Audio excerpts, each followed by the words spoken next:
So hello everyone, and welcome back to Divine Rebel. My name is Racy, and I'm going to be giving you the secret code name, full moon in Scorpio, the rising readings, okay? The theme is the rising. Full moon in Scorpio today, the energies are a little wild. Neptune is challenging the sun and the moon, and there's some energy going on forming a kind of kite with, I believe, Vesta and Estrella in earth signs, right? Vesta's in Virgo and Estrella's in Capricorn. And they're aspecting on the moon, the sun and the moon. So understand there's a certain amount of illusion that is resisting or fighting the energy and the power of this moon. I don't think there's any way that you can't rise out of it. There's an undoing of what's inauthentic and a very significant and unconscious or unaware, right? Unconscious healing that's taking place in the reality. So this is obviously significant for Scorpios, but very significant for those of you who have Scorpio rising placements, especially if it's around 7 degrees, right? 7 degrees Scorpio. So huge energies with the full moon itself. They will be playing out over the course of the next 2 weeks, particularly and all the way through to the following full moon, right? The full moon in, I believe, Sagittarius, that is next. So with that said, I am going to be getting into these full moon in Scorpio readings, the rising readings. If you got your secret code name, you know which one is yours. That reading is yours. If you did not purchase a secret code name, but you are drawn to one of the secret code names, they just pop out at you or stand out to you, feel like they're calling to you, then there's probably a message in there for you. Okay. The secret code names are, and they will be, the timestamps will be in the description once the premiere is over, right? Once the premiere is over, all the timestamps will be clickable in the description. The code names are Nightingale, Radioactive, Viral Warning, Desert Sands, Wings Forward, Whale Songs, Ambient Light, Lessons Learned, Falcon, The Depths, Breaking the Surface, and Dove Feathers. Okay, those are going to be the 12 secret code names for this event, and they will be done in that order. Okay, and I am using my Naked Heart Tarot and my 𝐸𝐴𝐴𝐼𝐴 Tarot.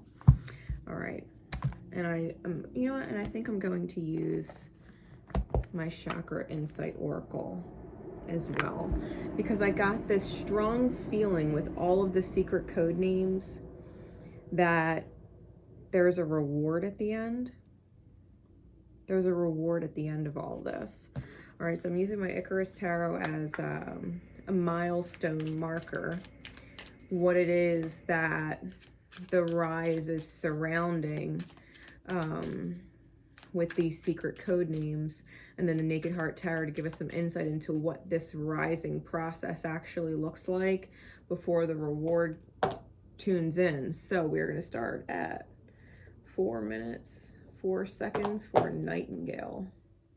Secret code name Nightingale. And those who resonated to the secret code name, Spirit, please, what is the milestone that marks the rise? Justice and Judgment in reverse. And I heard, what is dead may never die. And it's a family issue. You might be dealing with a family issue that seems like it's never going to go away. Like it's just never going to go away. It's just one of those things that you have maybe been struggling to feel your place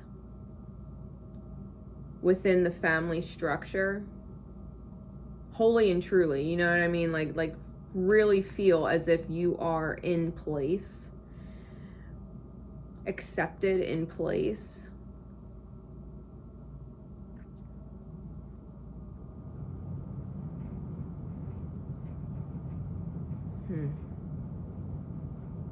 I feel like something's going to be removed. Something that refuses to rise to the energetic occasion.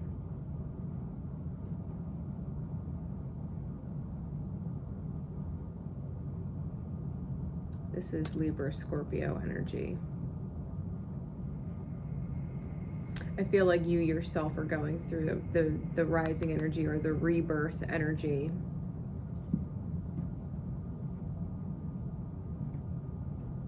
But there's, and I don't feel like it's you, but I feel like there's someone who's refusing to resurrect, or someone is refusing to resurrect them, refusing to give them back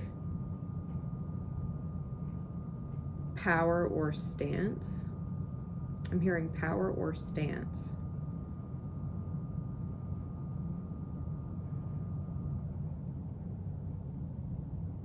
It's like feeling like you've been in the dark, but like hearing the Nightingale song and knowing that the dawn is about to take place, because the Nightingale sings right before dawn, the hours right before the sun comes up. It's kind of like that beautiful sound in the middle of the night that lets you know it's almost over.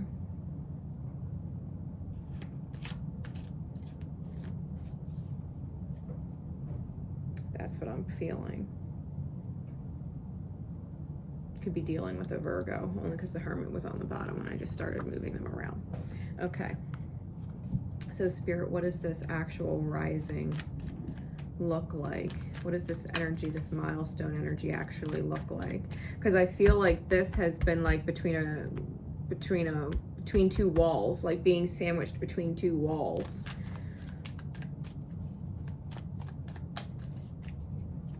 I was gonna say a rock and a hard place, but Spirit's like, nah, they're like two brick walls, like two very stubborn in their mind individuals or situations, however it resonates for you, but two very stubborn in their ways of doing things or their ways of progressing. The Magician, Gemini and energy, Mercurial energy. What does this look like? I think you kind of sort of have gotten the visual. I just felt that looking at this card with the third eye here.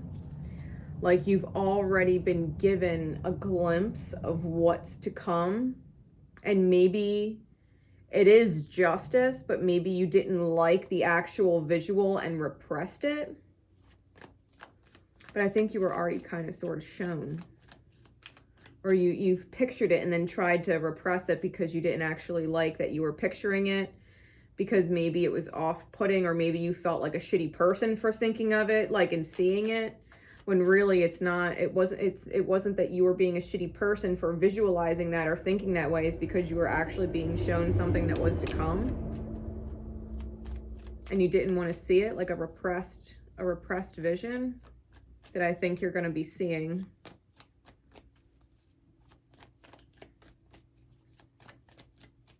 What else, Spirit? What does this look like? What does this rising look like? Secret code name Nightingale. The end of something heartbreaking with the Three of Swords in the reverse. Like magic. Almost like the sore was removed. We get the Ace of Pentacles, the Tower, and the Heart of Cups.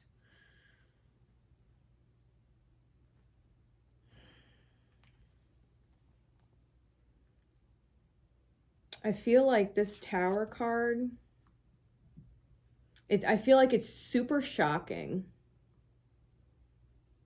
I'm not feeling like it's negative, although it can initially be taken that way. It's a new beginning and an overflow that's coming with it, right? Or coming because of it, with those two cards flanking it.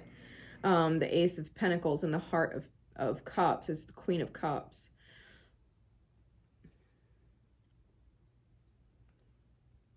I think it's a major shock.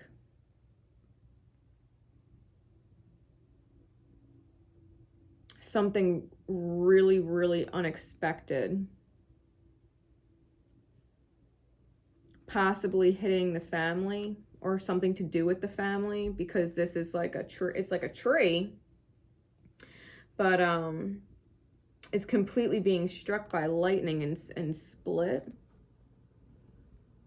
And there's other trees on the card around it and these waves going on. I think that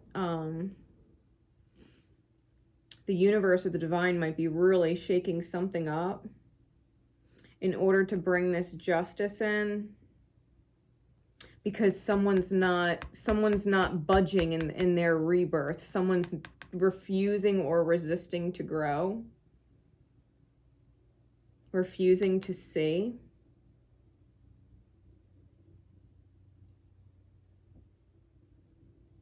I really do feel like there's a brand new solid start. Even if it is an old issue or a family issue, it feels like a solid new beginning. It's coming very naturally with this event.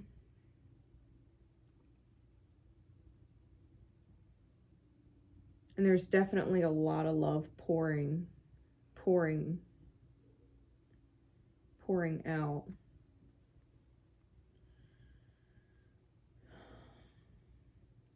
And there's starfish on the card, which are usually like indications of blessings or recognition.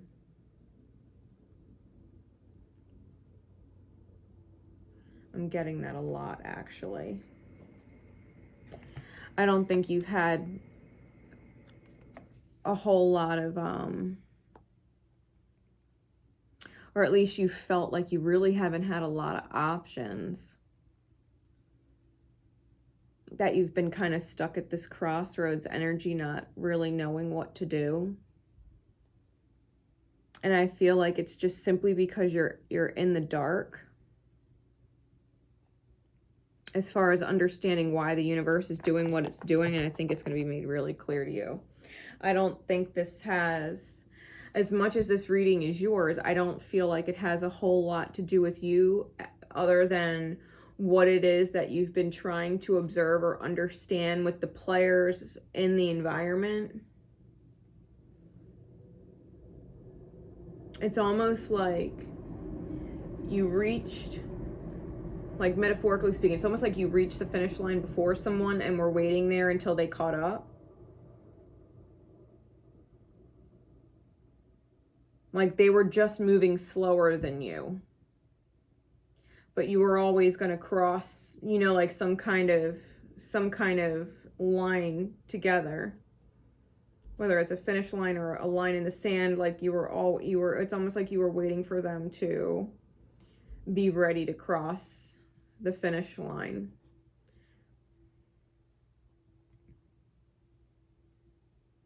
Like going beyond a point of like no return. Like once that race is finished, you don't start walking backward. You know what I mean? Like it doesn't make sense that you would go back from that point forward. So what's the reward? Spirit. What's the reward?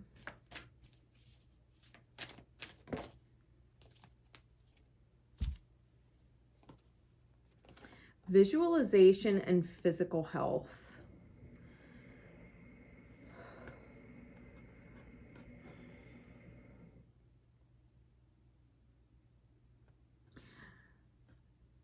If you've been hoping, especially if someone does have a physical issue, physical ailment, physical handicap, or even something going on in the mind, like a chemical imbalance, because it's very physical, right? It's a physical thing. I feel as if there's going to be some kind of answer Again, we were talking about this visualization. It's almost like you've seen it.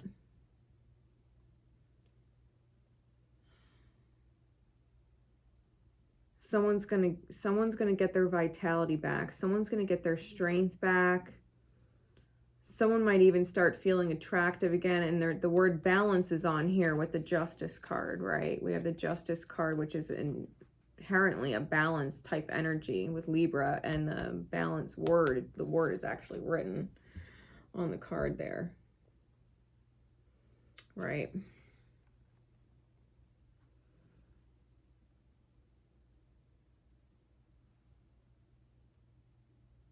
I feel like whoever, and maybe you're getting back your vitality, your strength, and feeling beautiful again, even on the outside, because of this balance going on. Whatever it is, if you feel, because I'm always drawn with this card to the red thread and the light on the lantern that's attached to it. There's the red thread, and the red thread reminds me of counterparts, right? Divine counterparts, people that are connected, that, you know, the red thread, the connection can't be severed. It's almost like you were without their light for a while, because maybe they were lost in their own shadow or lost in their own dark place.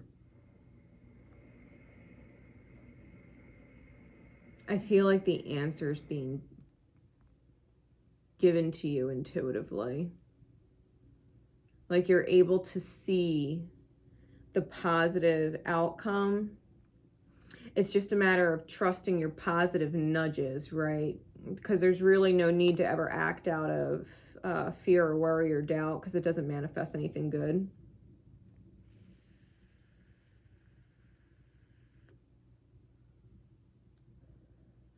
I think it's more of a matter of patience and trusting.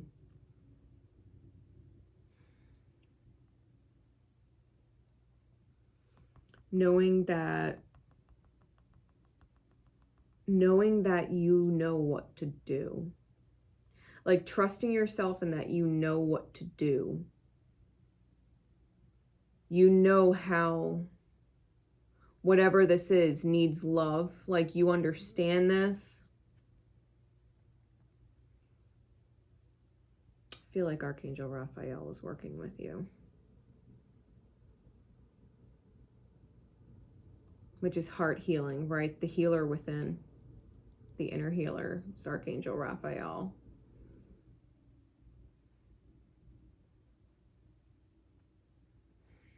Being turned to your rightful place at the center.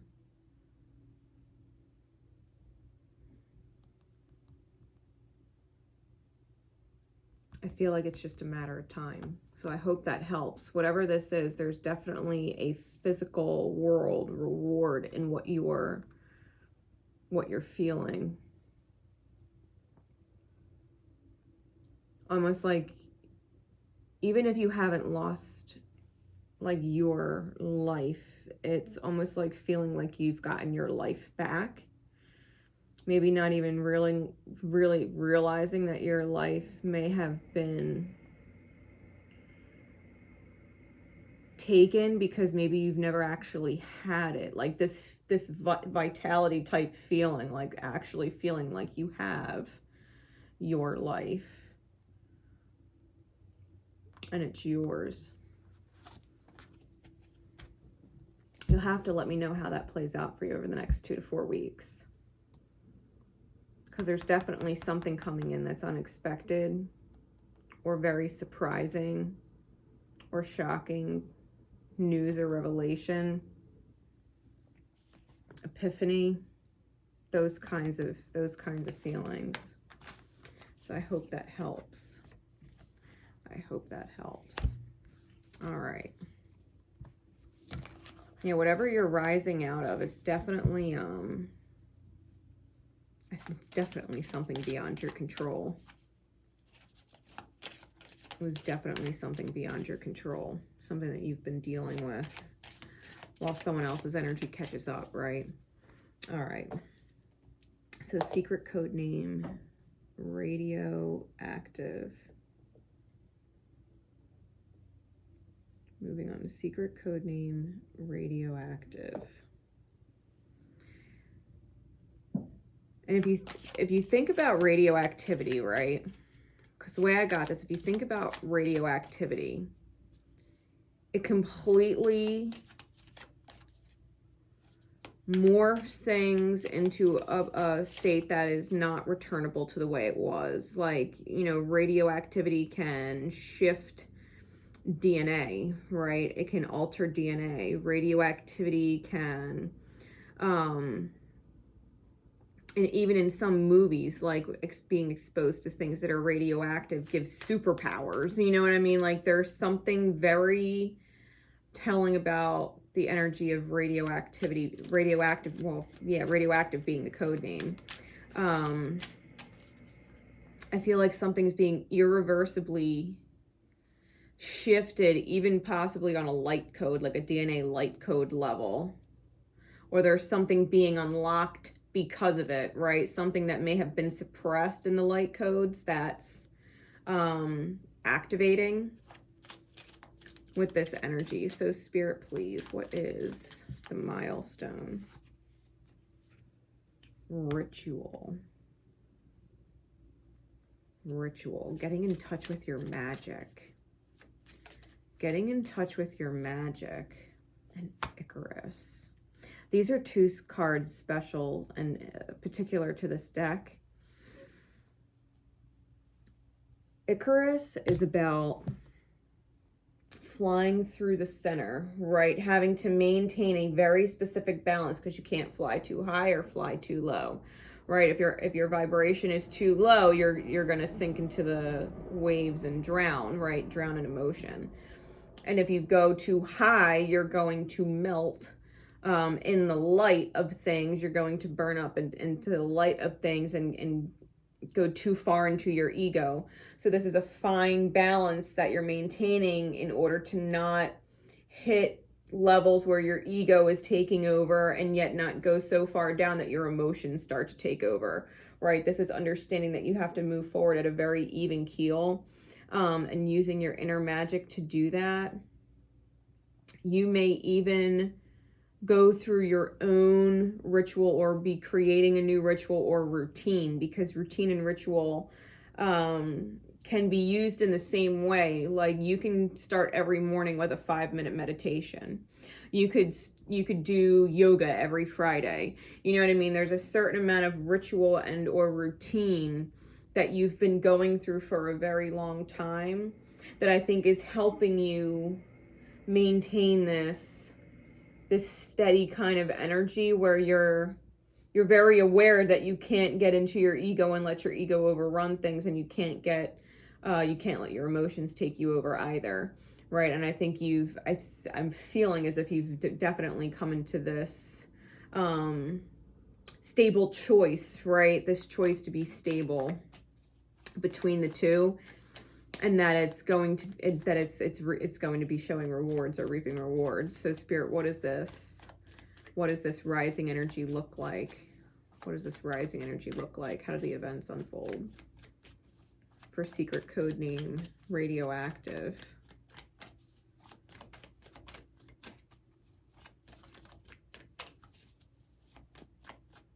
I feel like it's taken a lot of strength of will in order to stay there. Even, right? Staying even in yourself.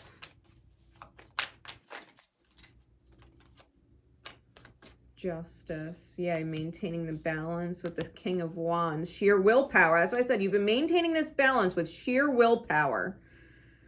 Sheer willpower and choice, right? Spirit of Wands is the King of Wands. Sheer willpower to maintain a stable self. Especially because you've been dealing with childhood woundings and feeling alone. Feeling even sad at heart. Like, you've been very strong in being able to keep your head above water. You know what I mean? Like, not letting yourself sink into those low vibrations, and maybe even flying by the light of the moon, you know? Like, it's almost like finding the trick, you know, way around the sun. Like, if flying too high at night is better, you know, to stay away from the waters, like flying at night. You're not getting burned by the sun. You're not melting. It's almost like finding ways around your problems, you know, to make it easier on yourself. With the moon and the ritual, things that you've been doing every moon cycle have been benefiting you through what seems like possibly a dark night with the Five of Cups. Death and the Four of Wands. Now, the Death card is a transformative card, and it's a rebirth kind of energy when in its light. With the Four of Wands being a very light card, it's definitely about, it's Scorpio, right? The Death card is a scorpionic card. It could be very significant to your own scorpionic placements, especially if you're dealing with someone who has strong Libra, Pisces, or Leo energy. But this is about joy and stability, right? Which is what the Four of Wands represents. Joy and stability, happy family, happy home, happy or peaceful, joyous kind of environment, right? To find yourself in. And I'm definitely feeling rebirth with the card, right? With the Death card, I'm definitely feeling rebirth because there's this white rose, which is like a very innocent and pure kind of love, and the butterfly is present. It's definitely transforming. There's something past of the self that may have been sad, right? May have been sad or left to feel empty, that is transforming into joy, or I'm hearing feeling complete. Is transforming into feeling complete.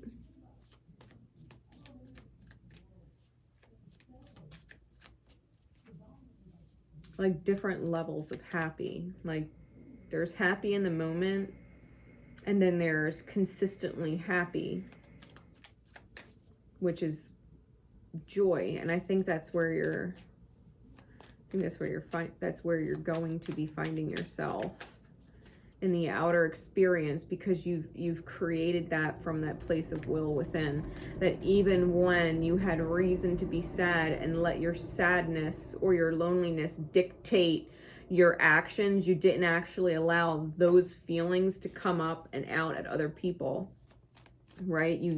I feel like you definitely have shown an immense amount of self-control, right? Self-control in maybe an environment or situation or experience that you felt completely out of control in. You chose to have self-control and not allow your ego or your emotions to get the better of you. And I think it's manifesting joy. And the Ace of Pentacles, a solid new beginning, coming out of nightmares and manifesting magic, right? Because we have the Nine of Swords on the bottom and the Magician on the top. I think you're coming out of a dark night, right? Coming out of a dark night of the soul type of energy, and something's manifesting on your behalf. So, Spirit, what is the reward? What is the reward? Right? Radioactive, irreversibly changed, almost feeling like you have superpowers. Like, I think you're going to understand just how being in that controlled state, that self-controlled state, what it actually can create when you maintain it, that you and self-control are going to become like best friends, because you understand the process, right? You understand the tests and the trials and the challenges and how to overcome them, and it becomes much easier moving forward. It's like the first test is always the hardest, but then it gets easier and easier every time you take it. What's the reward? The Truth, throat chakra. Could be some kind of communication, or actually seeing and feeling, understanding your ripple and the return of your ripple.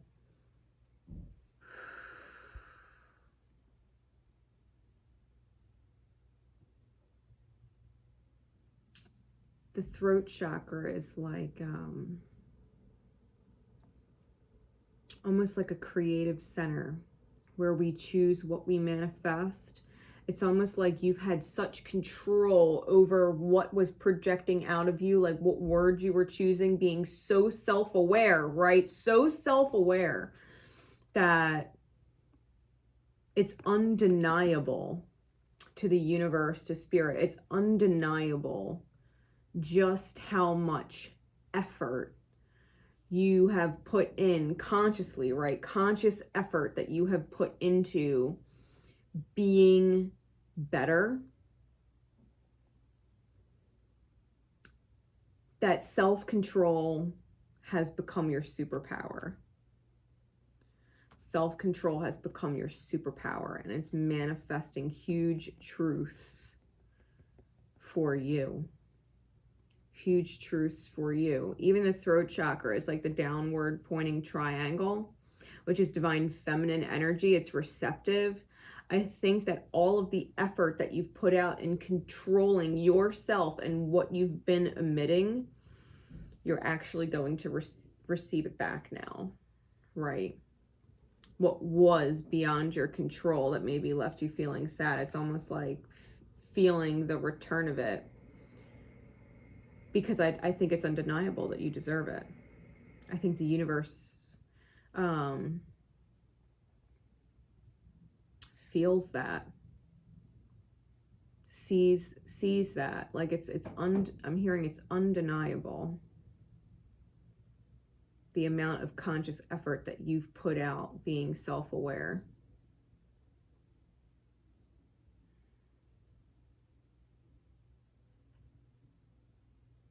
Yeah, self-control has become your superpower.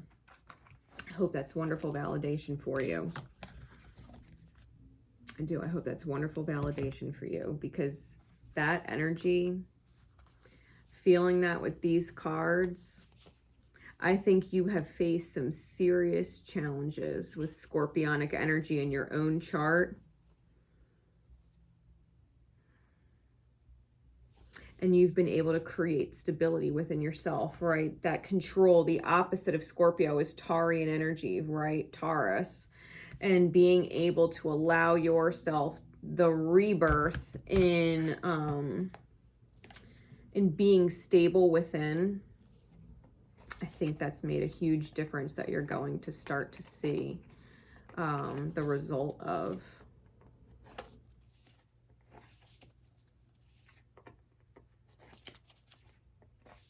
All right. Secret code name, viral warning. Secret code name, viral warning. Now, when I got the secret code name, I was flashed like the biohazard sign, right? The yellow sign with the weird symbol. It's like biohazard. But I heard like a viral warning, and I didn't know what the fuck that meant until I actually posted the secret code names this morning, right? That I announced the secret code names for people to resonate to. Which is funny because I usually post them right after the event sells out. And I was guided not to. Until this morning. And when I did it this morning, Spirit kind of clued me into this energy of there's nothing you could really take for a virus, right? Like you could take antibiotics for a bacteria, you could take an antifungal for, different fungus treatments and shit like that. But antivirals, they're not the same. It doesn't, like your body has to go through the process of taking care of a virus. It's not something like medicine can typically treat like we can other things. It's almost like having to ride it out, if that makes sense, right? It's almost like having to ride it out. Like you could treat the symptoms, but you can't actually do more than you can to battle or overcome or be victorious over the virus. So metaphorically speaking, you may be dealing with a situation that is something you don't necessarily like or wish to be going through, right? Like you wouldn't necessarily wish to be going through it, but there's a certain amount of having to ride it out and stay strong and treat the symptoms, right? Treat the symptoms of the low energy, or treat the symptoms of, you know, feeling like you're blocked. A time where you're definitely having to use your tool, you know, almost like your metaphysical toolbox, your holistic toolbox, like different things that you could do, whether it's grounding, meditating, clearing with crystals or smudge, like using different essential oils as reminders, right? As reminders that this is something that you're moving through that is beyond your ability to correct in the way you would correct it, right? There's a certain amount of time that has to pass in order for this to resolve itself, in order for you to feel like you can finally get back to normal, feeling like your old self.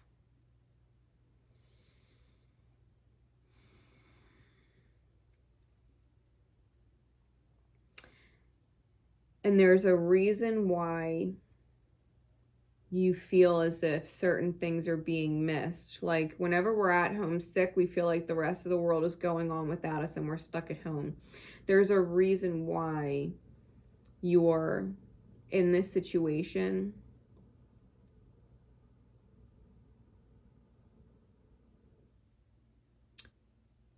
Something that something in your own healing that maybe was being brushed aside, almost like something in your spiritual to-do list.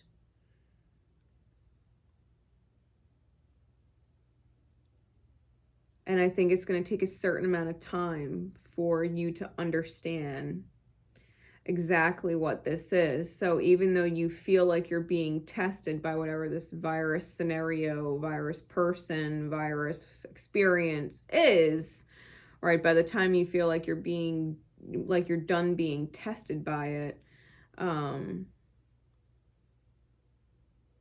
think you're going to come out much brighter in your own light afterwards, almost like being excited to return to the world.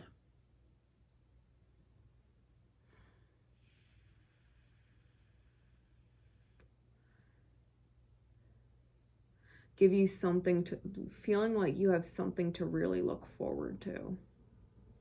Feeling your freedom. Spirit, what's the milestone? What's the milestone in this healing? Yeah, returning to the world vision. I think that this is where you're figuring out the purpose for you, like figuring out the purpose for yourself. And I think Spirit almost had to return you to a sense of freedom and joy in your own vibration. Get you visualizing, right? Get you daydreaming, get you thinking about all the things you're going to do once this lull of the healing passes. It's almost like it's forced you into a steady low in order to have you propel yourself or look forward in once it's over, right? It's put you almost in a steady lull to where you can't wait to break free, and you're visualizing all the things you're going to do once it's passed, right? Once this time is over and you have spiritually overcome whatever it was, right? Whatever it was going on in your life that you felt like what almost was like capping you or pulling you back to where you couldn't just take off in the direction you wanted. It's almost like the further you pull back an arrow and eventually just, you know what I mean? Like it just rips. And I think that's what Spirit's doing. It's almost like pulling you back and pulling you back and pulling you back and pulling you back, so that when it finally lets go of you, you soar. So I hope that helps you understand the milestone that you're moving through, right? The situation that you're moving through, or that you're needing to understand with this full moon, right? What does this actually look like, Spirit? What insight can you give us into this rising kind of energy? What insight can you give us into what the rising looks like?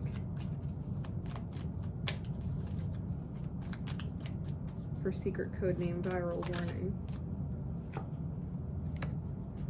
Yeah, the death card, scorpionic energy, definitely going through a rebirth, pure and innocent love from the universe. Like, it's just doing it because it loves you. Dealing with childhood wounds, almost like feeling like you can't, or that you're restricted to the point that you can't wait to be unrestricted. Feeling that energy of not being full and being forced to stay in it, right? Like almost being forced to stay in that energy of not feeling full, to where you completely reinvent yourself emotionally and start falling in love with you and what you can do. Innocence of Cups and the Two of Cups, right? Lots of cups. Lots of water energy, right? With Scorpio and Pisces, and then all these cup cards. You might be dealing with some serious water in your chart that's being lit by this full moon's energy, which is what's springing all of this forward.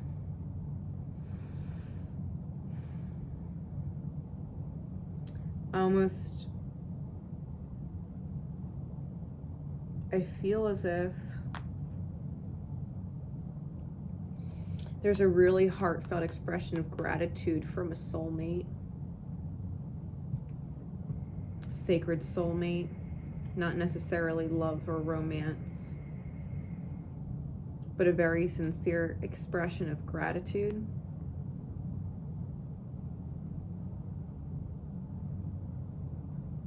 Because I think they're aware. I think they're aware of how you're feeling. Even if you're not expressing it or letting on to it, I think they're very aware. And they're really grateful that you haven't necessarily put the energy of not feeling full on them.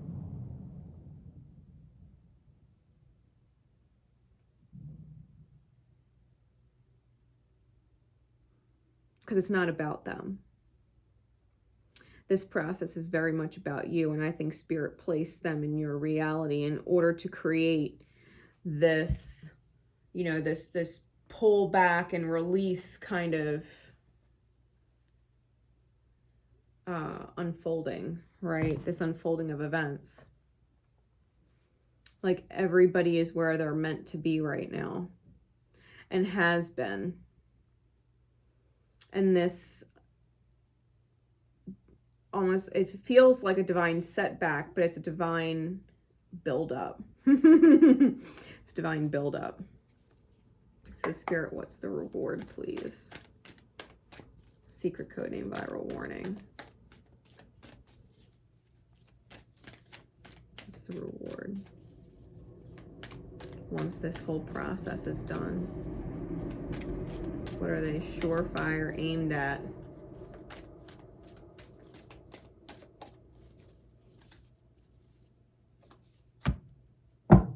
Faith, hope, support, miracles. I think you have full trust and faith in the divine. I think you understand why it does what it does.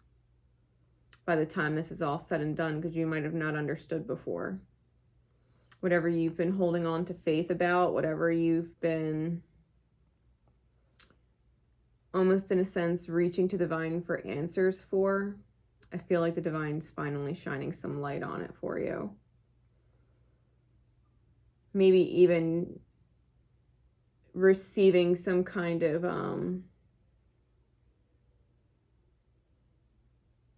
it's not a download. It's almost like integration, right? Feeling more one with the universe, where you might have been in a state of separation within yourself. I think you're fully integrating trust and faith in your higher self and what it is you go through in life experience in order to reshape you or get you to where you need to be. It's like knowing you're at point A and wanting to get to point B and having no idea how you're going to get there, and yet Spirit's been showing you the whole time, like, it's okay if we've kind of pulled you back or held you back, because it was only to shoot you forward and propel you forward. You wouldn't have gotten to the aligned vibration you're in had we not done what we did.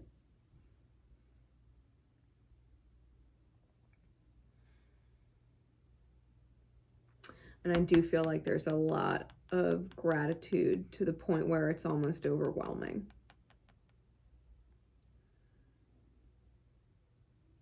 Like a lot of gratitude. To where if you haven't cried eternal gratitude tears lately and or ever, you might just find yourself really fucking thankful and thanking the divine.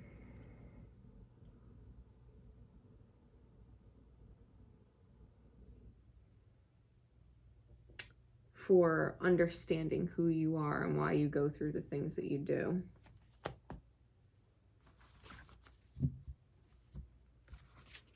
Why you understand that. You understand that now. It's almost like finally understanding the purpose behind everything and being like, oh my God, I get it. You know what I mean? It's like I finally fucking get it. It's like having all the pieces and to a puzzle and finally seeing the result of the finished puzzle. Like when you put the last puzzle piece in and you see it finished. All right. Secret code name, Desert Sands.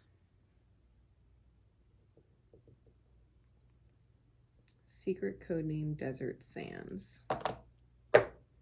Now, Desert Sands, if you think about it, it's a waterless place, right? It's waterless in all directions, nothing but sand. And so it's almost like feeling completely deprived of deep emotional love, right?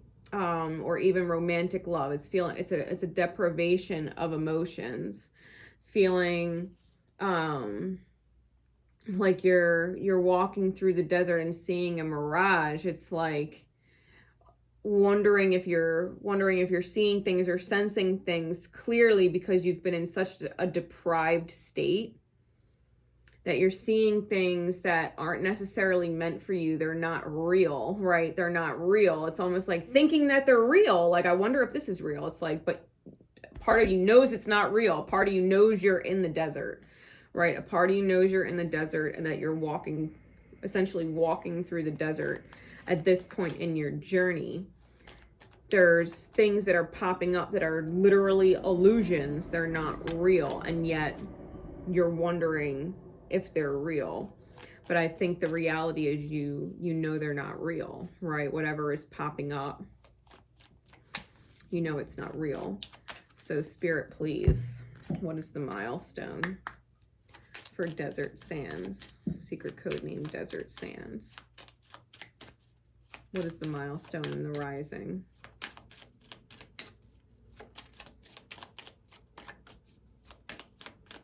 I'm hearing, what are they overcoming?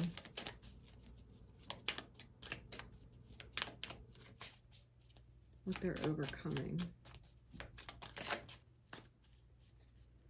Alchemy within the self. Temperance.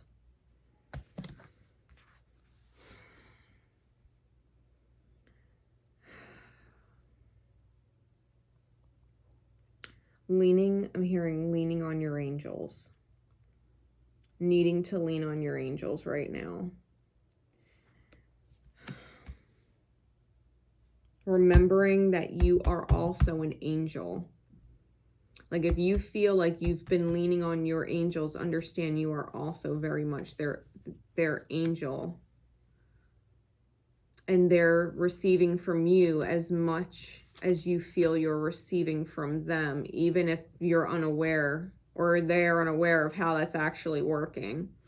There's an even exchange and even pour going on.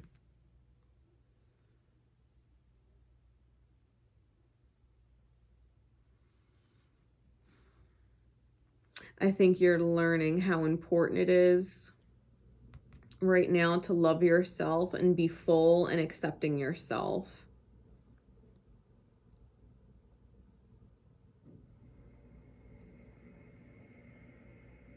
Knowing that you're only capable of so much, like you're human, you're only capable of so much. And there's no answer out there that would resolve your problem right now. There's no answer outside of yourself. Like all of those illusions I was talking about, there's no answer outside of yourself. It's almost like feeling like you're leaning and knowing that you don't want to, like you don't want to lean, but I feel like you're also, I feel like I'm hearing you're also saving someone.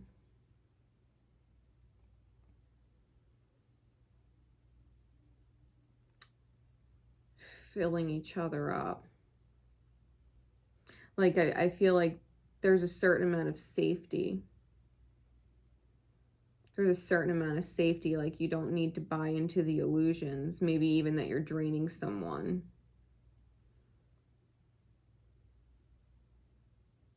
That's an illusion. You're not draining someone.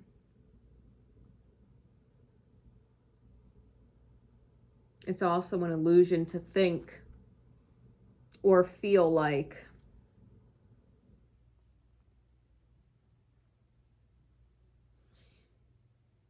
you have to pour yourself empty, and that once you give your energy away, it's not going to come back.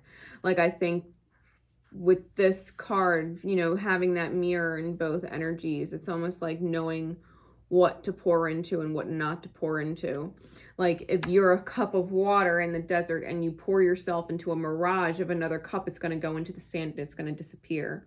It's knowing when the cup in front of you is real and that they will return it to you. You know what I mean? So that there is this equal give and take. Knowing what real love is and when it's an illusion, when it's a mirage. I think whoever is in your life right now that you're exchanging with, you're learning what exchanging back and forth, giving and receiving is with a legit cup, right? A legit cup. It's not a mirage. And I think you're learning how to feel or experience the difference. All right, Spirit, what does this actually look like? This rising. This rising, what does it look like? Secret code name, Desert Sands. Strength. Strength. So we got Sagittarian energy with temperance, and we have Leo energy with strength. Lots of fire. It's about willpower and spirit then, right? When the emotions are taken out of it or the love is removed from it, it's all about willpower, choice, courage to keep going, right? Running off of sheer will, running off of soul fire.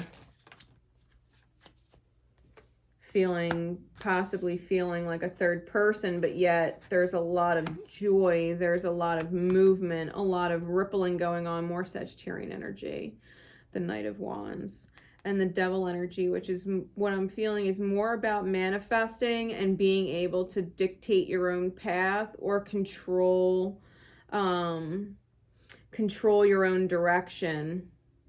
Not feeling like you're being led astray or that you're going to die in the desert. I think the devil would have you feel like you're going to die in the desert because you could see the skull here. Something you might typically see in a desert, right? Lots of arms reaching from it. It's almost like knowing that people have died. Metaphorically speaking, people have died in this part of the journey before where they gave into the illusion and maybe kept chasing the mirages and they were just going in circles, right? Where You know what your truth is. You know what's real. You have felt what's real. And I feel like you're being maybe guided even by a third person who brings you a lot of joy. This is dolphin energy. It's playful. It's friendship. It almost is kind of like sisterhood. They're all wearing the little flower wreaths on their heads. Having fun and passing time as you're kind of soul journeying through this fiery energy.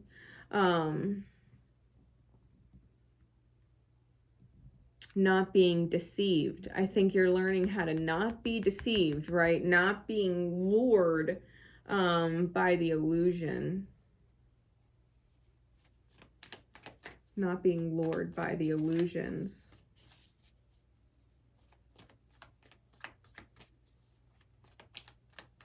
It's about knowing exactly what it is that you want to manifest and not swaying. If you are manifesting getting to the end of the fucking desert so that you can hit the ocean and the water and the love is vast, that's what you're manifesting, right? You're choosing not to be distracted by the mirage, not to be distracted by the illusion. Because I think you're very well aware that it's not real and you could die there. You know what I mean? Metaphorical death. Like you could die there chasing illusions. Your soul's fire would fade.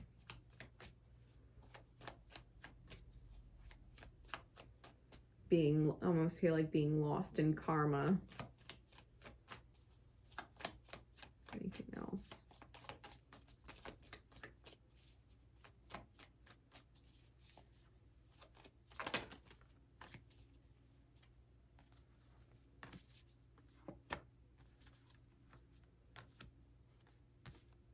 You might be feeling a lot of anxiety in the home, but we have the Sun card, and I feel like this is you understanding how you act or acted from a place of darkness before, where maybe you used to chase the mirage, or you used to wonder if certain things were real and try it anyway.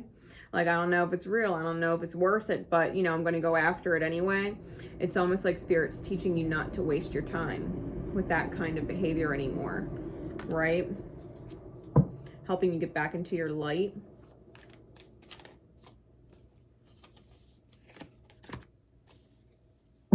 And your truth, beginner's mind. Innocence of Swords, beginner's mind, understanding what it is to think from a new perspective. It's not about giving things a try because they feel like, why not? Like, why not? It's like, no, you're gonna waste your time if it's a why not, because if it's not a fuck yeah, it's a fuck no. Right? That was something I used to say all the time. If it's not a fuck yeah, it's a fuck no. It either resonates with your soul as a fuck yes, this feels aligned, this feels right, this feels like truth, or it doesn't. And if it doesn't, it just simply doesn't. It's just not, it's not real, right? Not for you. It's not real for you. So what's the reward? Spirit, please. What is the reward after this rising energy?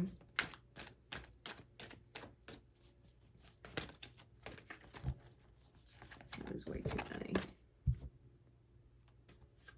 Oh, I was told to hold on that one. I think you're finally going to feel like you've balanced yourself emotionally.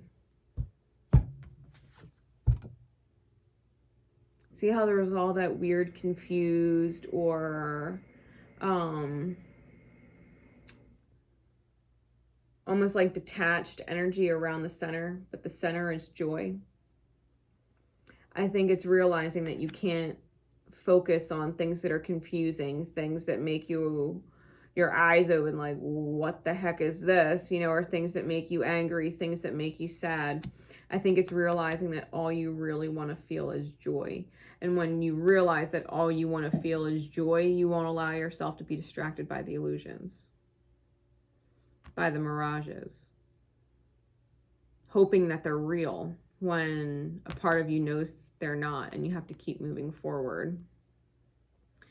focusing on the joy you're going to feel when you actually get to your destination.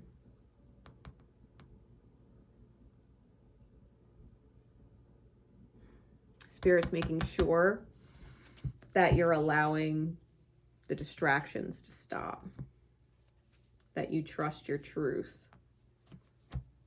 Sacral chakra healing.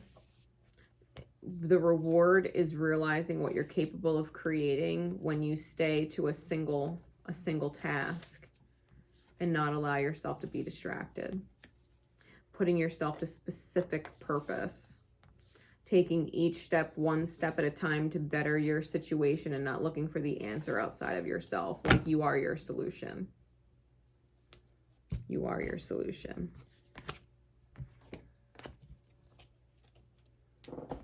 So I hope that helps. All right, secret code name, Wings Forward. Secret code name, Wings Forward. Now, I actually heard those words when I got the secret code name. You know how if something were to flap its wings, sometimes the wings literally move forward and create a wave of wind. It's almost, metaphorically, that's the energy I was feeling, right? Where wings just kind of move and come into the foreground. Like they're more than just for flying and getting out of a place. You know what I mean? Like you don't just fly away. Like sometimes whatever it is, you remove it or blow it away from where you are because you're not leaving, right? You're not leaving. It's almost instead of escaping a threat, you're pushing the threat away and removing it from you because I think you're happy where you are. Or you feel like you're meant to be where you are. And maybe they can go, right? Whatever it is that you don't want to be there.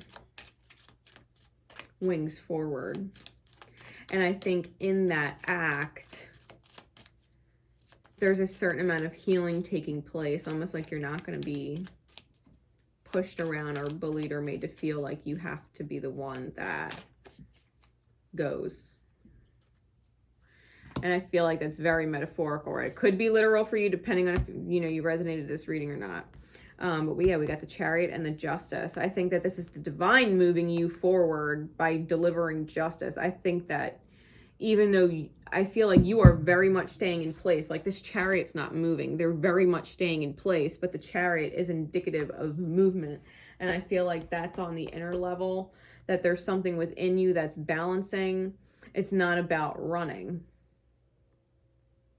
It's about staying right here, right? It's about staying right here, like you're not running. Maybe that used to be your thing, right? Maybe that used to be a thing of yours where you would be met with some kind of quote unquote threat, energetic threat, and you would leave, right? You would energetically remove yourself. But I don't feel like you actually want to remove yourself right now. I think that you very much want to stay where you are. It's almost like standing your ground. And knowing that it's safe for you to stand your ground. Like you're not going to be scared or afraid or run from this or doubt yourself. And I definitely do feel like you have your angels with you, like they're supporting you through whatever this is.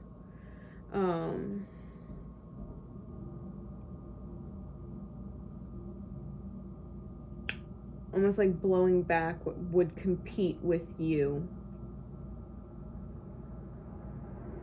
Like there's no competition for who holds this, right? There's no competition for who holds this. I think you're standing your ground.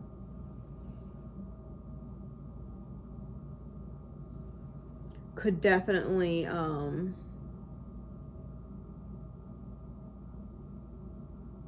almost like claiming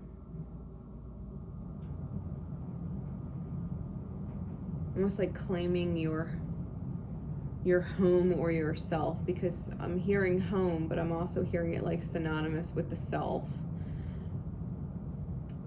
Position.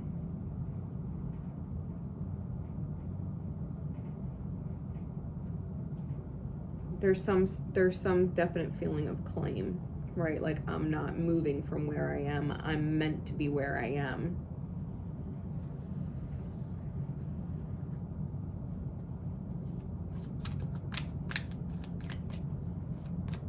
I think you're getting a lot of divine support.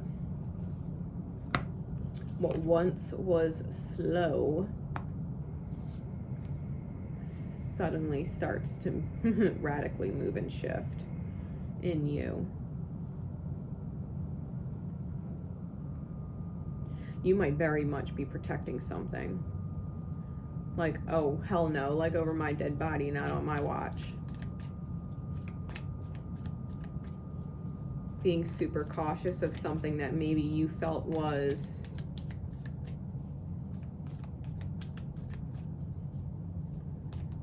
toxic to either you, the environment, or someone in your environment. Almost like putting your foot down and being unmovable, which is what creates the shift. Maybe you've been a pushover in the past. Maybe you've let insecurities get the better of you in the past, and you've just kind of taken losses and taken losses and taken the loss. And that's not where you're at this moment. That's definitely shifting.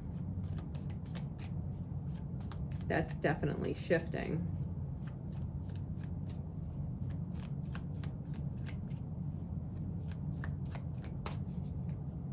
Especially if you have a natal Mars in Libra, or you're dealing with a Virgo moon or something like that. Those signs and those luminaries, right? The moon and Mars might be significant in regards to Virgo and Libra. Whether in your own chart or what's going on cosmically affecting those things with this scorpionic moon. Yeah, I think you've spent a lot of time being sad and feeling like you've lost a lot and you're tired of losing, which you're finally standing up for your win, right? It's almost like feeling like you're tired of losing, making the choice. The Lover's card, Gemini and energy, the naked heart, going all or going home. I think you're throwing the devil to the side. Literally, because the devil was off the table and the naked heart was the card that stayed on the table. I feel like you're giving it 100. I think you finally found something that you could dedicate yourself to. Healing your Lilith energy. Whatever your Lilith wounding is in your chart, I think you're finally discovering your power. Discovering your ability to control with your choices what it is that you will not lose. Gaining a very firm footing. I'm getting that visual of Gandalf in the Lord of the Rings, like, you shall not pass. Like, and that big bright light shining out of his staff, you know what I mean? It's like standing your ground. And when you do that, there's a huge release of your own inner power. I think someone will understand this later.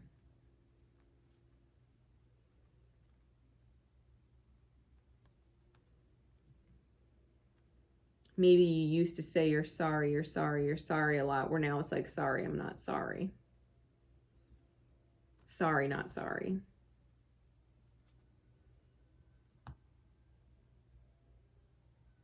I feel like someone's going to be grateful for it later.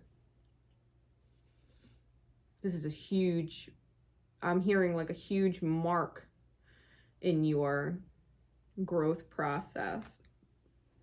What's the reward, please, Spirit? For secret code name Wings Forward. As they go through this rising energy. This energy that's rising up from within themselves. What is the reward?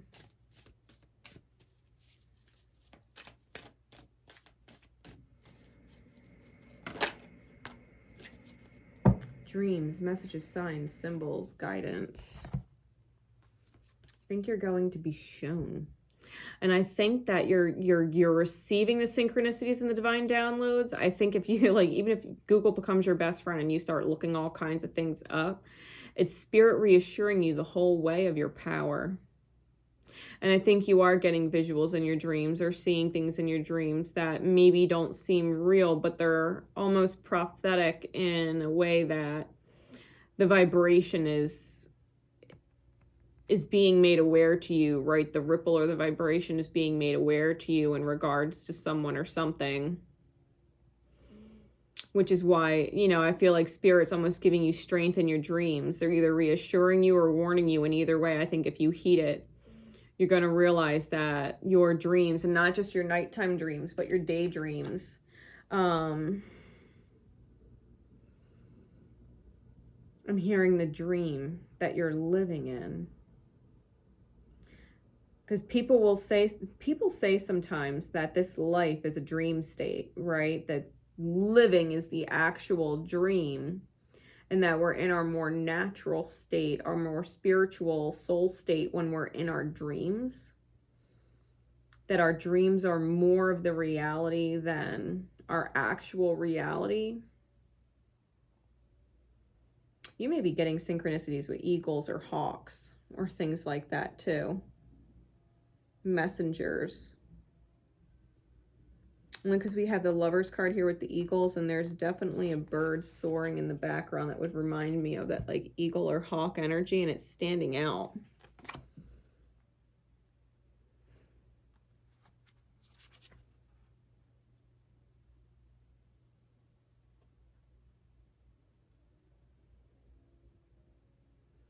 There's definitely something you're seeing.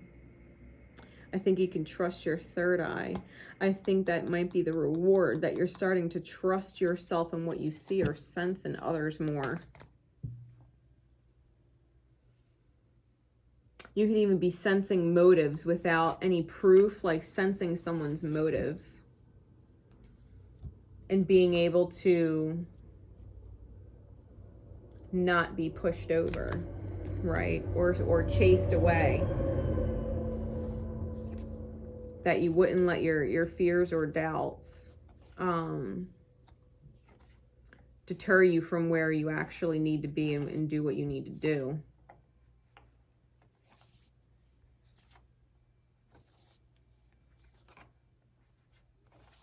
I definitely feel like you're protecting something about where you are. And it's almost like something's outside of yourself is trying to shake you, but I think you're aware of it. I think you're very aware of it this time because you're so fucking tired of losing. It's almost like this is the time where you refuse to take the loss. And you're starting to understand through synchronicities, through signs, through your inner guidance, your dreams, and what you're seeing and what you're feeling, the messages that you're receiving, how to move forward and overcome this. Because sometimes we have dreams where we're afraid and we instantly wake up and think that there's something to fear, when really the fear might be a prompt for you to remind yourself, I have nothing to fear. I don't like the way I feel when I'm afraid. Therefore, I will not fear anything. I will not be afraid. I'm not going to buy into the fear, right? So your dream state could literally be triggering you to find your strength. If you don't like the way it feels, how do you look within and apply that energy to within? That, you know, where are you afraid then? You know what I mean? Where do you feel like you're running away? And choose different, right? Giving you that option to choose different. All right. I hope that helps. So that's going to help you rise, right? Rising readings. Secret code name whale songs. Secret code name whale songs. All right, here we go. Spirit, please. And I was definitely, when I got the ping for this, saw the whale in the depths, right? In the depths, and could literally hear the reverberation of the sound of whales. So you might want to, as a tool, right? As a tool, a healing tool, YouTube, search whale songs when you need to meditate or when you go to sleep, things like that, in order to help you understand what is going on below the surface. I think it'll help guide you a lot. So what is the milestone, please, Spirit? What is the milestone for this rising energy? What is the milestone for this rising energy? Secret code name, whale songs, and those who would be drawn to it. What is the milestone energy?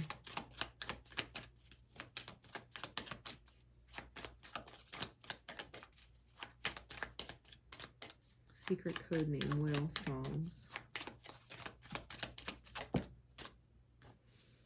Beware.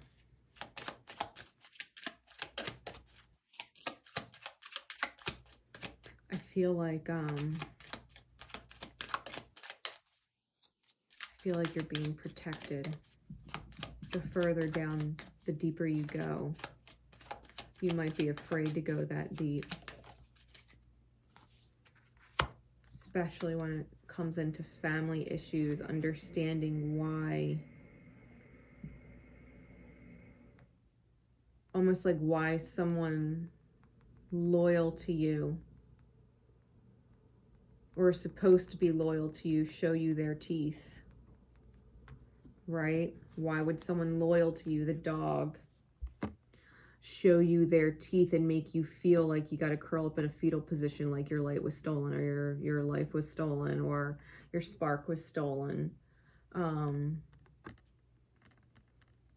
Understanding this healing.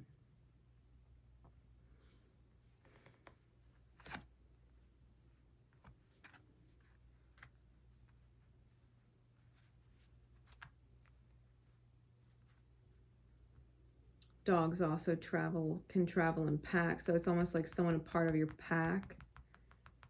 It could definitely be surrounding family with the Judgment card and the symbolism behind the dog. Why would someone who's loyal to you and is supposed to love you show you their teeth? Like threaten you. That it would make you feel afraid, like you, and take your power away.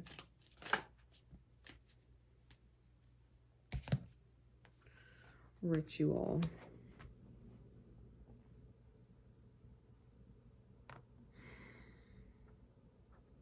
I'm definitely feeling like meditation is necessary to understand the mirror reality of this.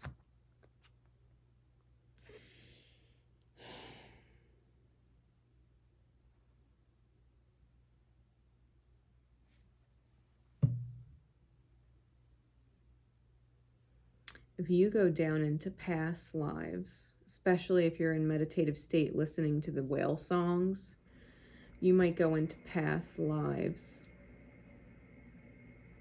Start seeing things or feeling things, sensing events.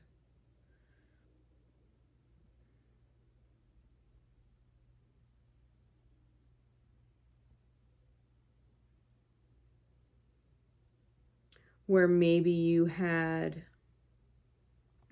attempted to override free will and the highest good.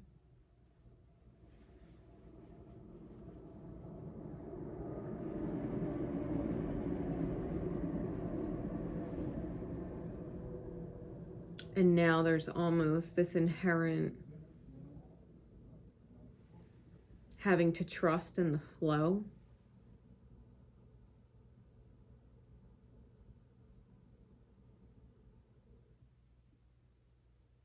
Having to allow things to happen at proper pace.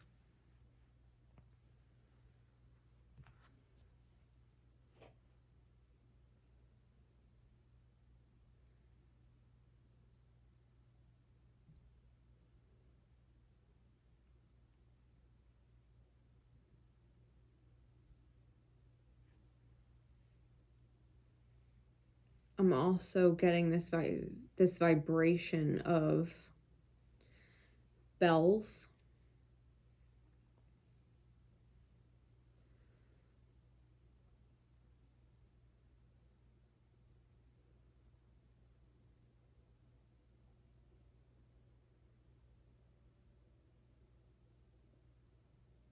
You may have been involved in almost like a religious ritual.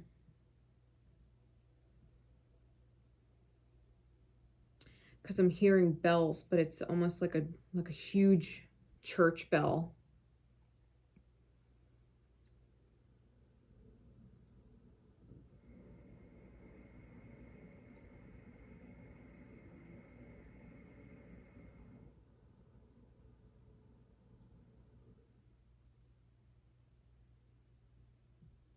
Like there was prayers made, there was offerings made. Possibly in order to either stop or start something, right, that you thought was in the highest good at the time, not understanding why things were flowing the way they were. Like you were trying to intervene in the divine's plan, and when you did that, it's almost like the divine now is showing you what happens when you don't allow people to make their own choices.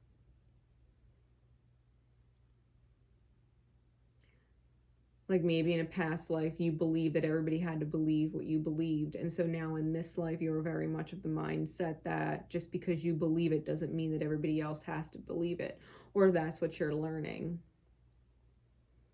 That the divine is, I'm almost feeling like you're learning how brilliant the divine is. Why someone would show you their teeth might have to do with past lives, like why someone loyal to you or in the family would show you their teeth or threaten you might have to do with past lives. So it's not necessarily anything you deserved in this life outright, but it might be a balancing of lesson, right? A balancing of lesson from a past lifetime that's kind of carried into this one. Because I definitely feel like there was a certain amount of resistance or pressure coming from you in a past life. Something that's coming off as devout.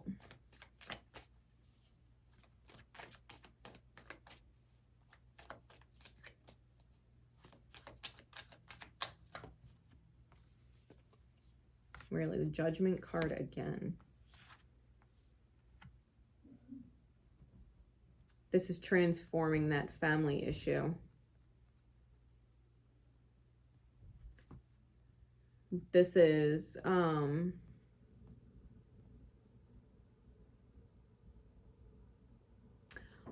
almost seeing the beauty in what the divine has taught you across the overall process, across the span of many lifetimes, seeing the opportunity that Spirit presents to you, because every time we pray deeply for another, we are inherently praying deeply for ourselves in the mirror.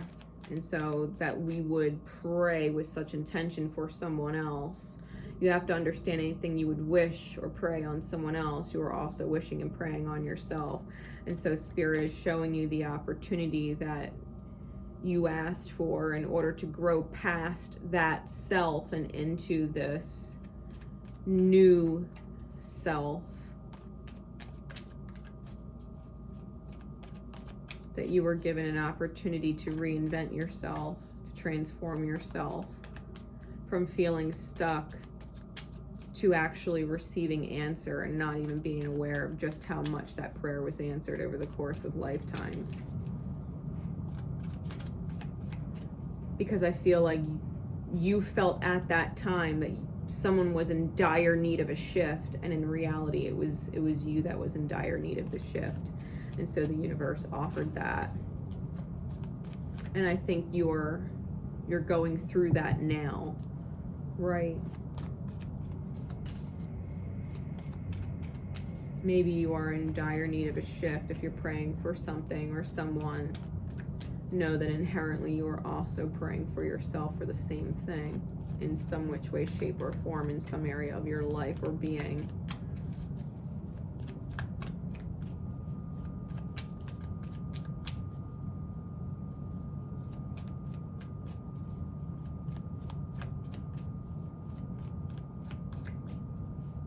Really imagine that every time you pray, you're actually praying for yourself.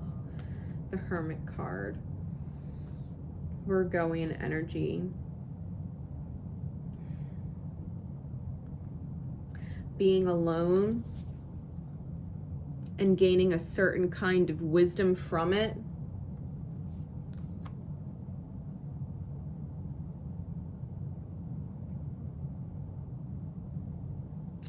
Might even be what you prayed for with someone else, that maybe they would just, maybe you prayed that someone would find themselves, right? Maybe you prayed that someone would find themselves, find their purpose, to understand the power of God, right? To understand the power of it.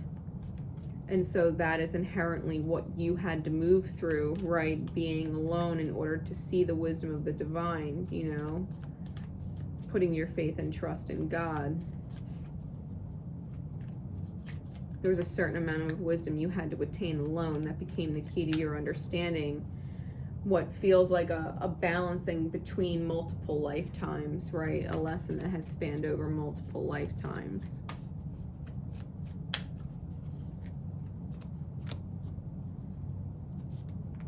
Could involve, we have the Mother, we have the Three of Wands, or Earth Mother, which is the Empress, the Three of Wands, and the Death card. Taurian and Scorpionic energy might be really significant in your chart, and is how these things are working with your rising energy that I'm feeling with the Three of Wands. This is the journey.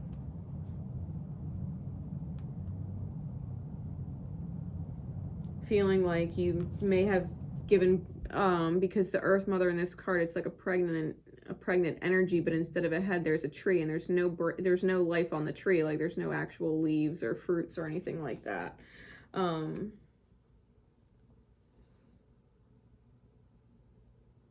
Bringing life back to something, resurrecting something. I'm getting this visual of Alice in Wonderland, like the Queen of Hearts, where the cards were painting the roses red, but they were naturally white roses. It was like trying to paint the roses red when they just needed to be beautiful white roses.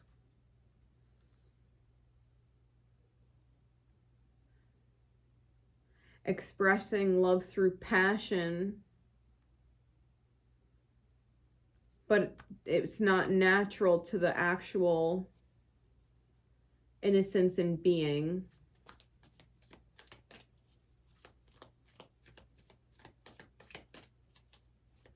Being moved from a place of feeling like you need to control the situation and by making it something it's not. In the past, right, to where you've grown to appreciate that things just are the way they are now. Things just are the way they are. I think if you were to try and exert force or try and change something, you get the teeth, right? Those who are loyal to you or love you or considered family or soul family, right, would show you their teeth.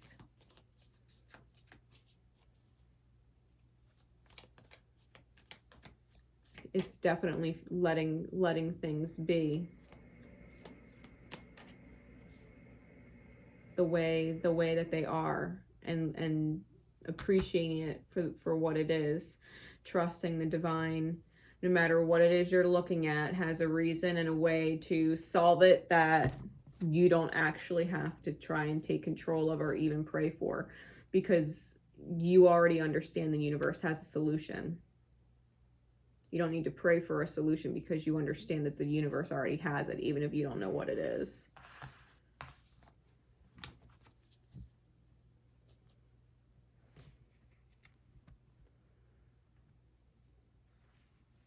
Learning not to worry.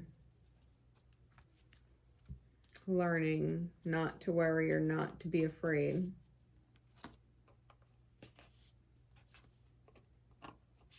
And to just allow. To just allow. What's the reward, please, Spirit?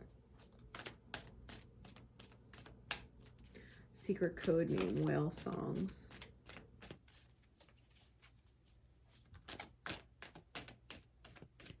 What's the reward with this rising?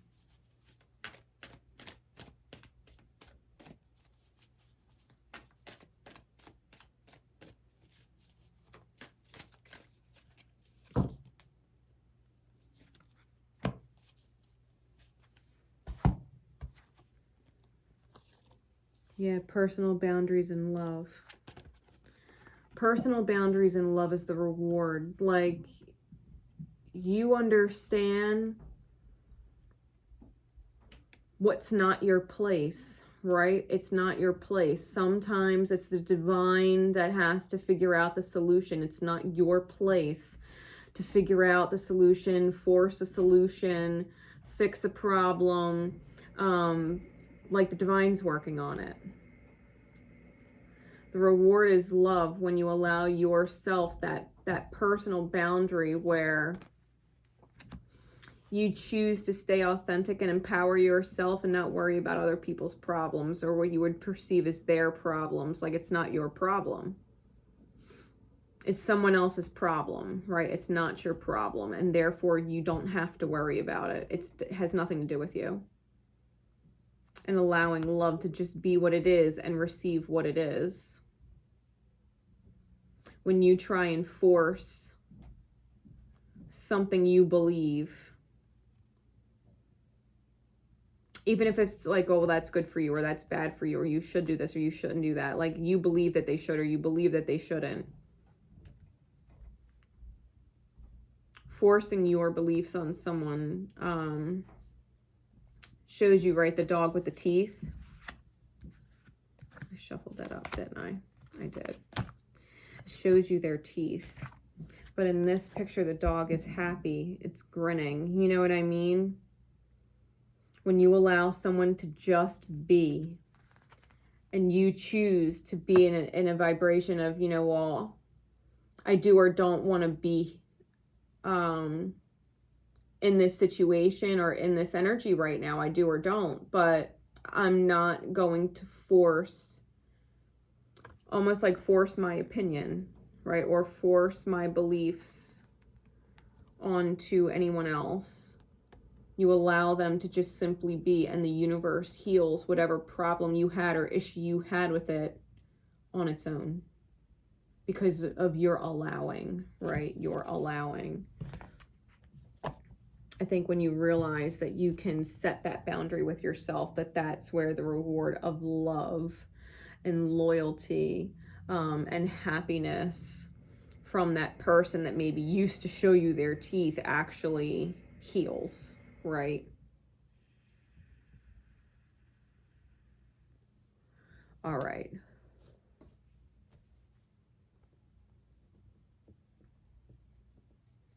Ambient Light.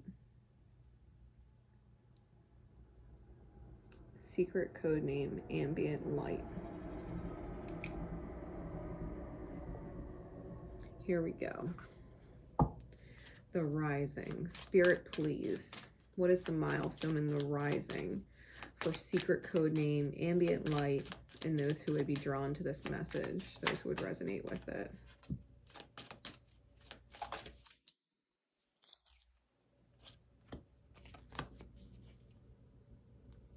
Wheel of Fortune's on the bottom.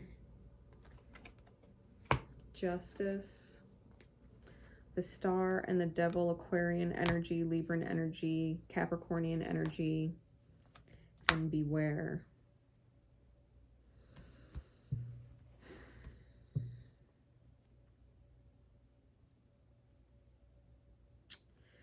I think there's a fine line between healing and controlling, okay? Be aware, there's a fine line between healing and controlling. And I think that's what you're learning. That's what the lesson is helping you in creating your rise, right? That you would rise or ascend to another level of spiritual vibration within the self. I think you are, and I'm hearing it repeatedly, like the fine line between healing and controlling.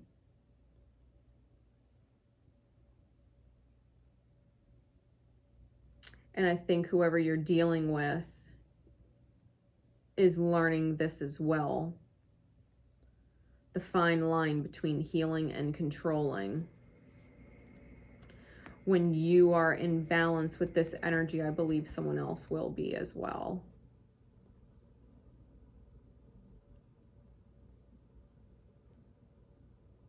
Because healing is knowing that you're in control of yourself, where controlling is not allowing the healing to take place when you're trying to control outside of yourself. Knowing that fine line difference. Like you're only ever in control of yourself. You can't control anything outside of yourself, and there's a certain amount of acceptance of that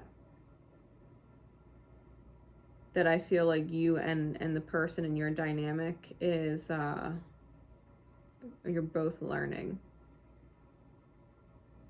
Not being able to control things outside of yourself is okay. It's a matter of healing instead. Having control over the self as opposed to trying to control someone or something outside of the self. And allowing that to bring balance in.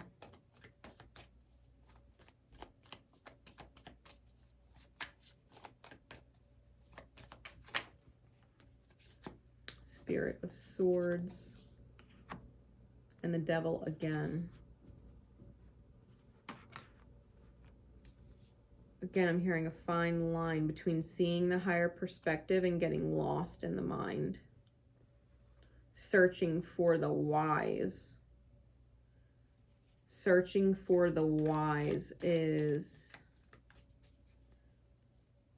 I'm hearing a downward spiral pursuit. Maybe you end another. I'm definitely feeling like it's end another. Stop searching for why. See things from the higher perspective, that there's a reason why things are beyond your control. There's a certain amount of healing that's going on, and there's a reason why it's beyond your control. You're learning how to control yourself within. And so is another person learning how to control themselves within and see things from a higher perspective. See the bigger picture. See the bigger picture.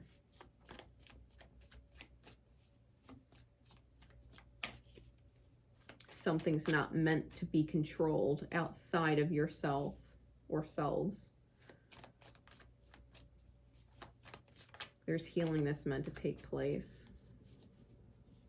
What other insights can you give me into this rising, Spirit, please? For secret code names, Ambient Light. Like if you think about that as a code name, Ambient Light, like it's peaceful lighting.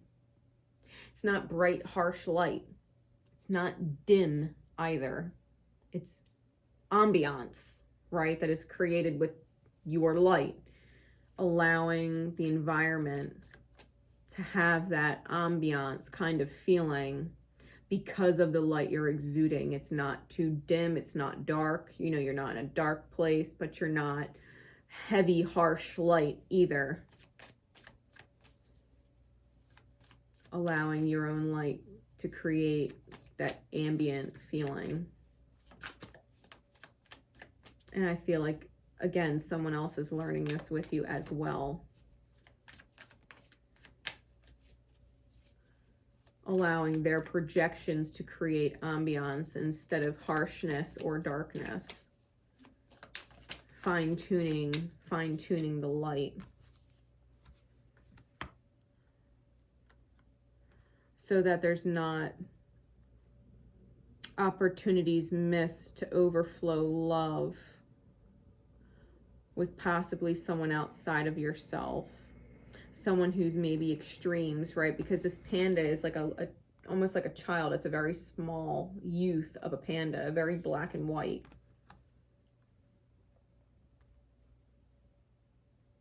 Who leans on or is depending on a loving overflow with the Spirit of Cups. It's a mastery of the emotion. Scorpionic energy on the card. Mastery of the emotion. Mastery of your own extremes within. right? The own extremes within that person, within yourself and within another. It's mastering the extremes to where you're not going full tilt from 0 to or 100 in either direction. It's definitely finding that center when it comes to this very extreme youth, that you would not match it or face it with extremes, right?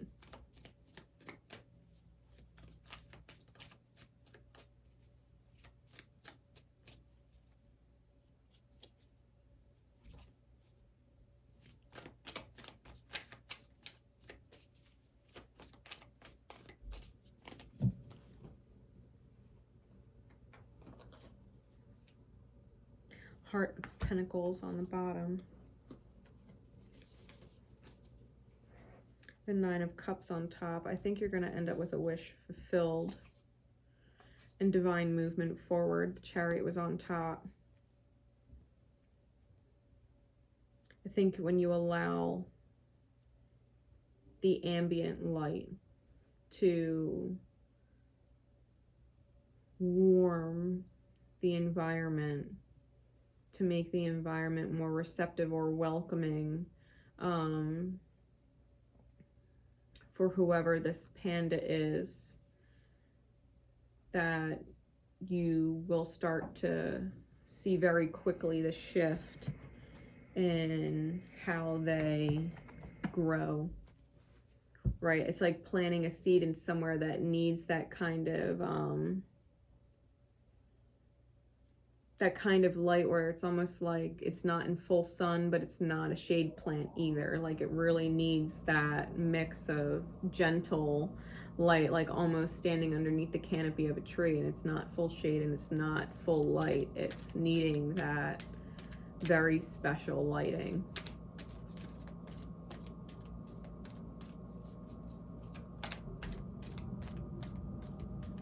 What's the reward, please, Spirit?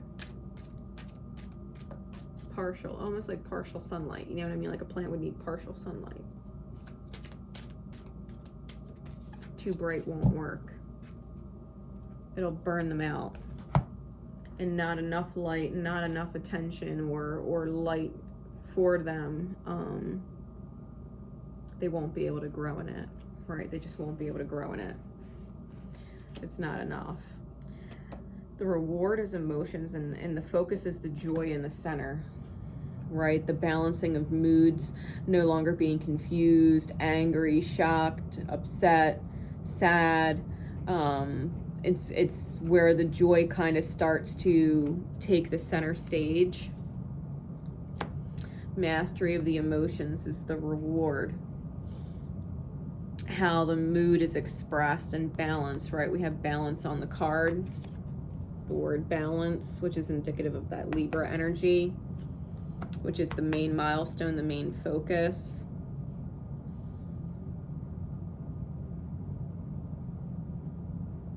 I think you understand this exactly.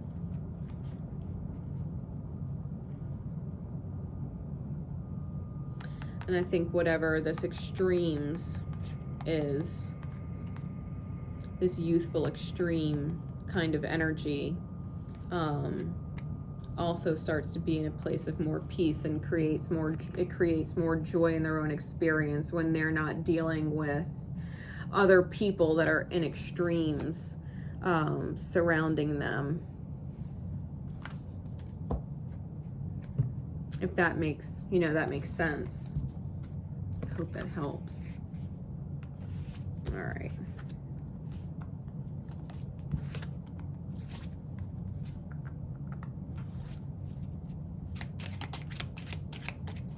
Secret code name, lessons learned.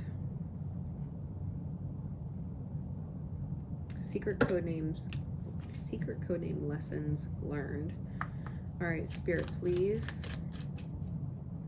What is the milestone in the rising for secret code name, lessons learned, and those who would resonate to it or be drawn to it? The Chariot and Temperance, Cancerian and Sagittarian energy. may be significant for you and your chart or someone else's. Understanding the divine has you not moving for a reason, right? This Chariot is very much in place. It's not moving. And yet, I feel like it's learning how to rule in divine feminine or receptive energy. Learning how to fill your own cup first.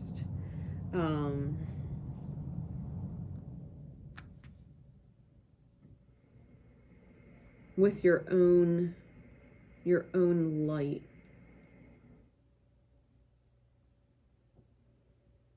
Knowing that when you pour love to your past, you don't actually lose it. When you give love to your past and understanding who you are now and the nurturance of yourself, because Cancer is a very nurturing energy with the Chariot.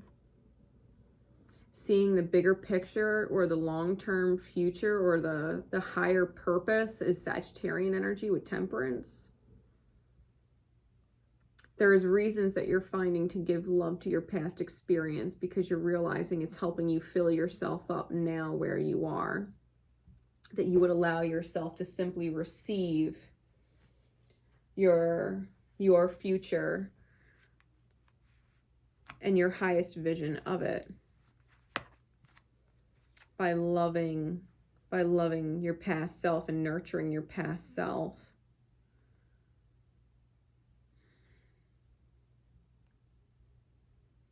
It's almost like visualizing who you were then, who was in pain that at the time maybe you didn't understand the pain that you were in, even if you knew you were. You didn't understand it.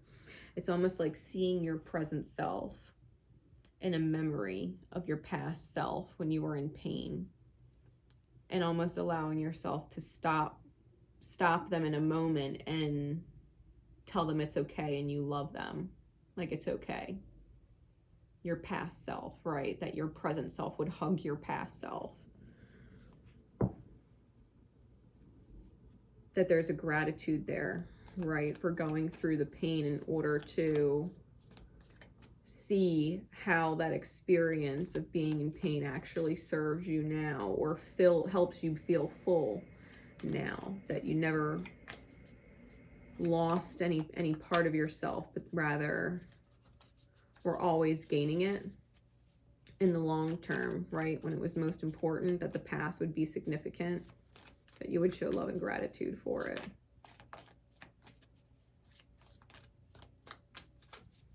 You might have multiple times in your past when you were in pain, and you can visualize those things, right? Because Temperance, Sagittarian energy is very much a visualizing type of energy. You might have multiple times in your past where you were in pain, and it's literally taking the time to visualize your present self, going back to all those versions of your past and giving them love and gratitude for all that they went through in order for you to be who you are now.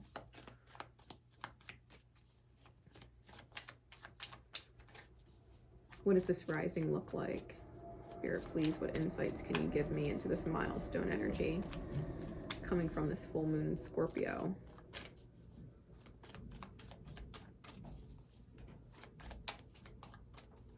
For secret code name lessons learned.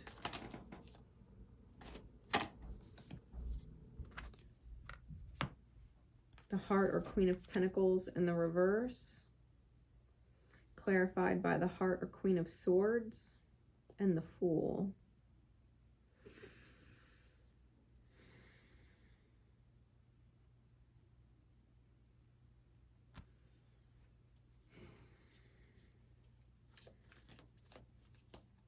I think that there was a reason why you did not receive the loving or feminine energy from someone. Capricorn's on the card. It's the Heart of Pentacles, the Queen of Pentacles. There's a reason why that love was not necessarily given. There's a balance being had in the truth of things in order for you to jumpstart your journey into where you were. You may have not felt loved either by a mother or felt like you were denied being a mother. And the truth is that you were on a different kind of journey, right? A different kind of journey that had a lot to do with your own Cancerian energy, or your own Sagittarian energy. I think Uranus being in Taurus is starting to shake that veil clear for you so that you can see beyond it.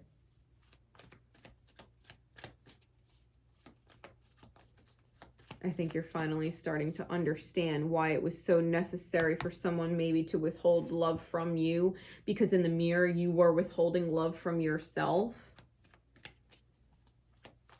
And going through that visualization process of loving all of your past selves in pain and showing them gratitude because of where you are now, that you can appreciate your past now, because it helped you understand now what you want to feel about yourself.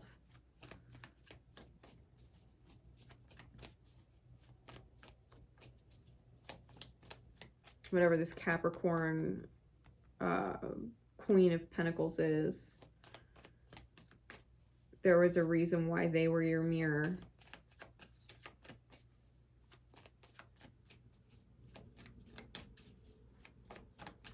Anything else, Spirit?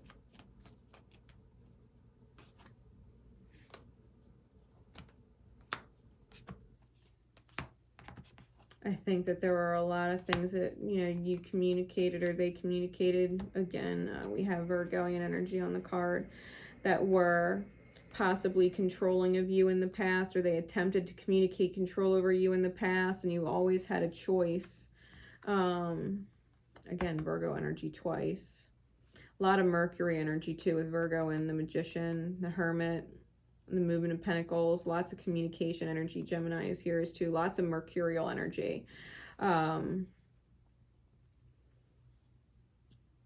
feel like there were a lot of subconscious communications between you and another person that maybe left you so confused for a very long time. And it was because you had to make the effort to almost build or repair your own self. Like if you weren't receiving the love from someone that you wished you had or wanted to have or wanted to receive, if the communications were always either stagnating or feeling like you were being controlled, or they were sharp, or they seemed very immature, emotionally driven, or, you know, feeling like you needed to recluse, you know, or bite your tongue or hold back or things like that. There was a reason why you had to go through all of those things, with this person being your mirror, feeling deprived of the creation of love, and that has to do with the self. That's what you're, you know what I mean, like rising out of, rising into the truth of your journey, that it was so important for you to truly love yourself and the mirror, right? Understanding the mirror, why people that had possibly caused you a lot of pain, especially your past selves, right? If you were in pain a lot due to different communications between you and Virgo or Capricornian energy, strong Geminian energy, whatever that was, really looking at your past pain as the mirror to where you were in relationship with yourself spiritually, that you manifested them as the mirror in order to heal certain things and be where you are now.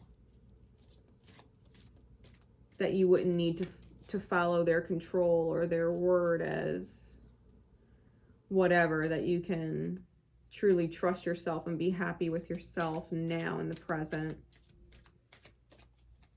loving all of your past pains, because they helped you understand how much you can love the version of yourself that you're in now, because you're not in a pain state anymore.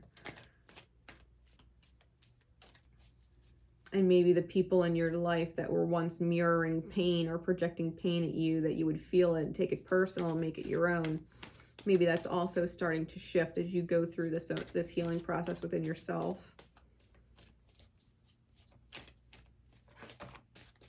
So what's the reward? Possessions, belongings, finances, assets, or treasure. Something you're receiving.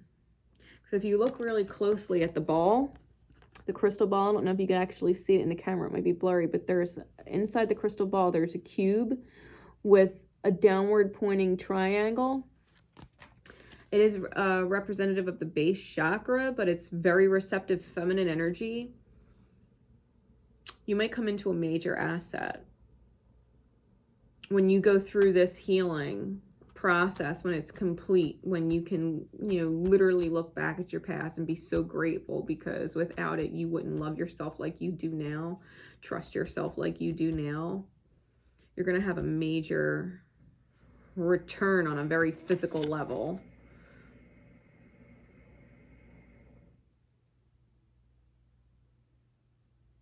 I'm definitely hearing reaping something in the, like in the 3D, a tangible shift.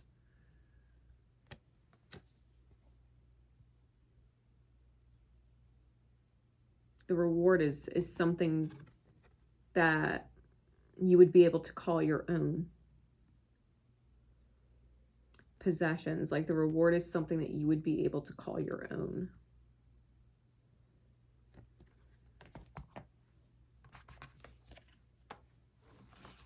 You have to let me know. You'll have to let me know.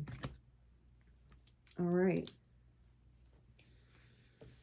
Secret code name Falcon.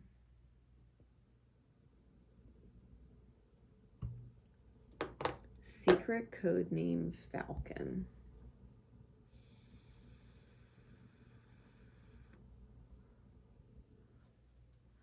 And I definitely saw the image of the bird clear as day. So if you're not familiar with Falcon animal medicine, you might want to Google it, right? Falcon animal spirit, or animal medicine, right? Spirit medicine. And really understand what that message is for you, that Falcon's coming forward as your spirit guide, right? Be aware if you see them, whether you actually see falcons or if they're crossing your path in images, even on social media, right? That you would see a picture of one or something like that. All right. Spirit, what is the milestone for secret code name Falcon in this rising energy? What is the milestone? The Magician. Gemini and energy. Whenever I get this card, it reminds me of Goddess 𝐚𝐾𝐫, or 𝐚𝐾𝐫𝐽, right? However you want to pronounce it. The goddess of goddesses, or the guardian, the goddess of the crossroads. Very powerful guide. I want to look up her energy. Also Lord Ganesh, right? With the elephants, the elephant heads. Lord Ganesh is the remover of obstacles.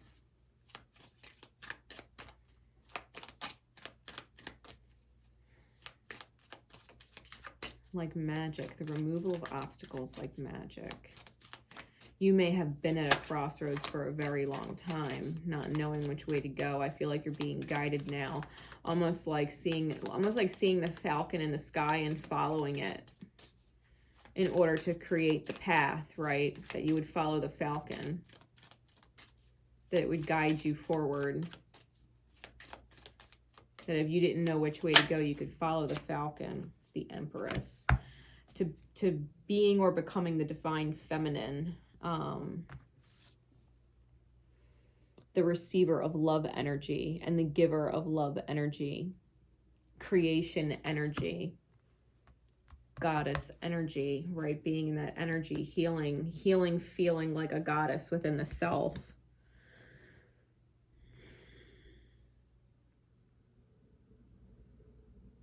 Feeling at your most deserving, and yet being very humble in all that you receive because of all the love you have to give, right? That you would take the path unknown, following your guidance or following your guides. What does this healing look like? Spirit, please, insight.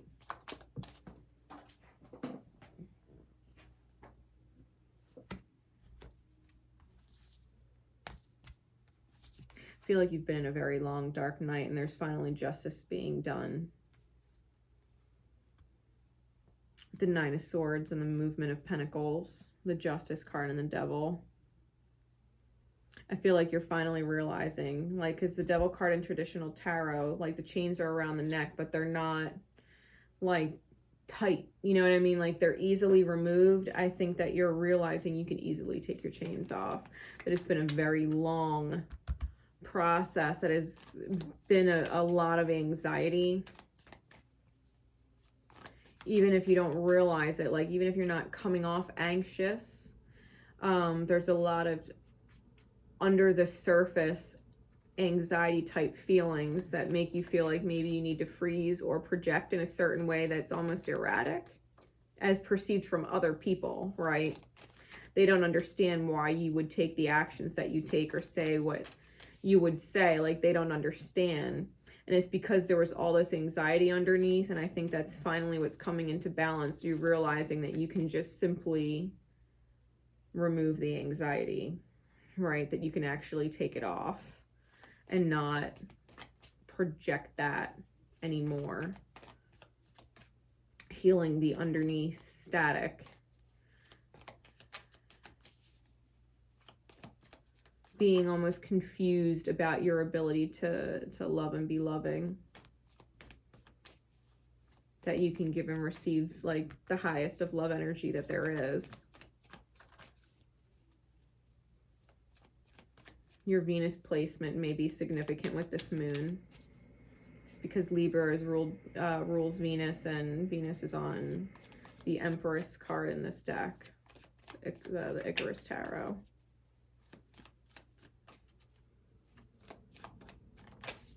Anything else, Spirit? Insight, please. Into the rising. For secret code name Falcon.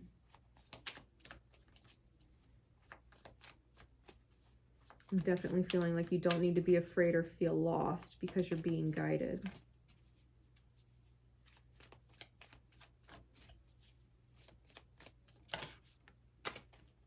Yeah, that inner conflict, that tumultuous energy or the fiery energy.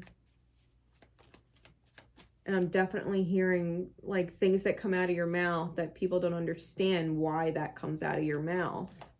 Like, maybe in their attempt to love you or show you some type of positive alignment, what follows, you know, in your reaction isn't necessarily, it's almost like it would confuse other people. Like, why you would come off sharp or harsh or not receptive, right? That you would almost push what they're offering you away. And it's because of that underlying anxiety.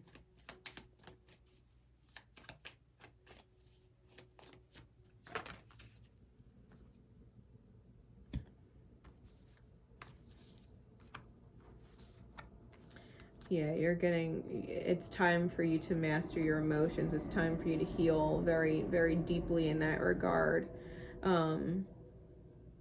Allowing possibly another to teach you how to be deep, how to not be afraid of deep, and claim a victory with an opportunity. Six of Wands and the Innocent of Pentacles. Claim victory with an offer being given to you.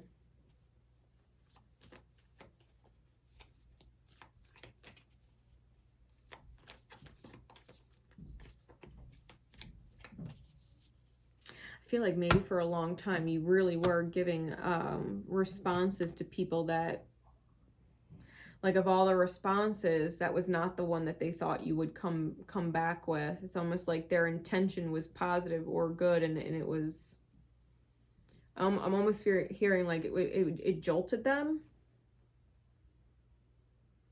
Like they didn't anticipate that response.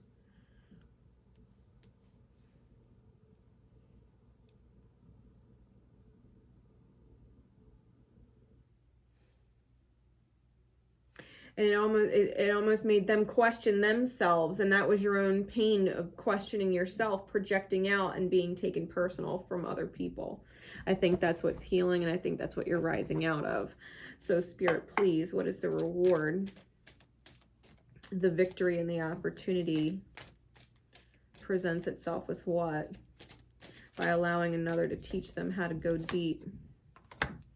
Choice, again, this crossroads kind of energy. The dark horse, right?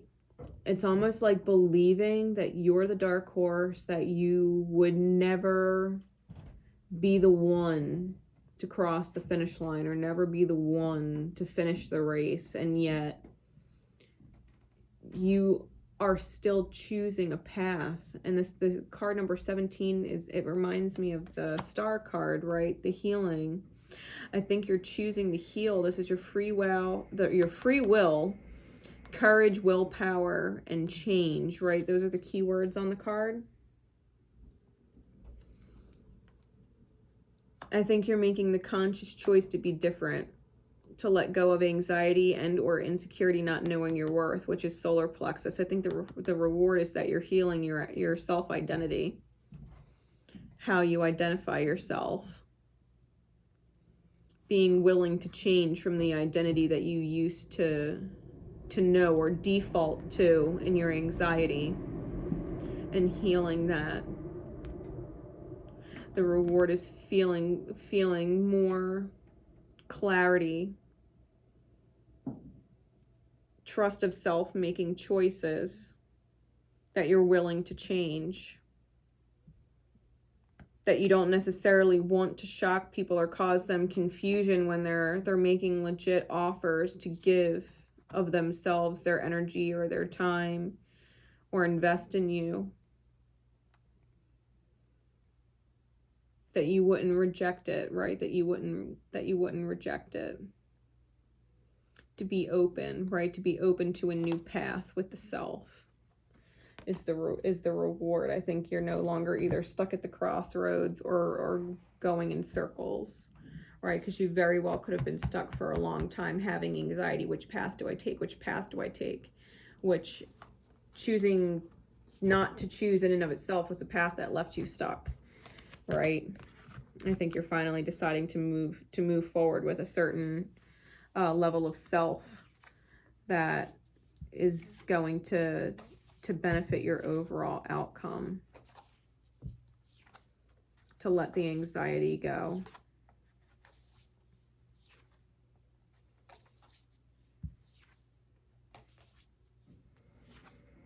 It's almost like someone saying something genuine to you and you coming off sarcastic or joking, and they're just like, that's weird, because I was being genuine with them. Like, I would have expected a genuine response back, and yet your response was either sarcastic or joking, and they didn't understand. Like, they didn't know how to take it.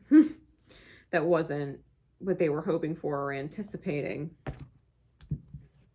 I think you're choosing to move past that and take genuine offers more seriously.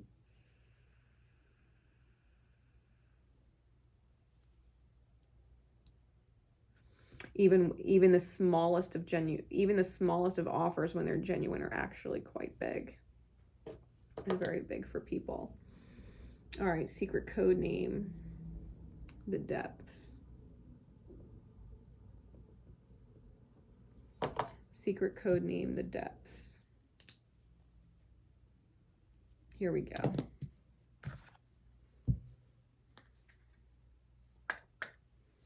And I definitely saw a place that was almost completely pitch black.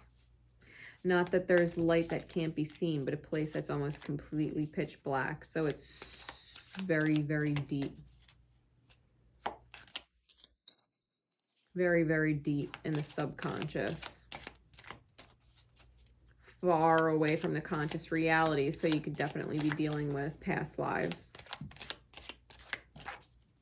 Something in the unconscious. Manifestation.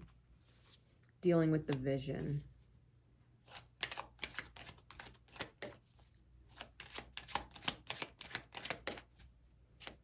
I'm hearing the foundation, right? The skeleton beneath the experience.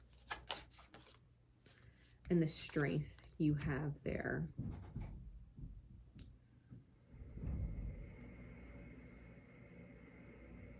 You may have been a very, very powerful shaman. Really, we're talking about the depths and where there's no light really being shown there, and the lights just completely went out. The power just completely went out. That's crazy. You may have been a very powerful shaman in a past life. May explain why you're drawn to things like magic through the earth. Different healing tools through the earth, plants or crystals. Why, with the Hanged Man, you see things from such a spiritually deep perspective. I feel like you are very well aware of your power in a past life. I think that you weren't necessarily given the understanding of how powerful you were in this life. Your power may have even tried to been stripped from you. Past events in this life. And I think whatever you're going through now and you're rising, you're pulling on a very powerful and very deep inner magic within yourself.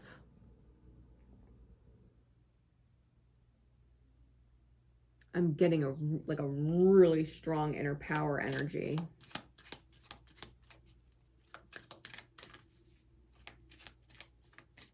You're able to create things. If you can visualize it in your mind and use your strength of will to create it from a very spiritual place. And that is definitely a power of yours that I think you've honed in on. Or are touching on. It's almost like something on the surface, right? The conscious reality of where you are, anchoring down deep into this power. That you would be able to connect with it. And realizing that if you can see it here, in your mind's eye, and it's what you desire to experience, that so long as you can visualize it and hold it, your strength of will create it with your own power and your spiritual nature. That you can make it, that you can receive it and create it in the reality by holding that vision and trusting that vision is correct, right? Really powerful energy.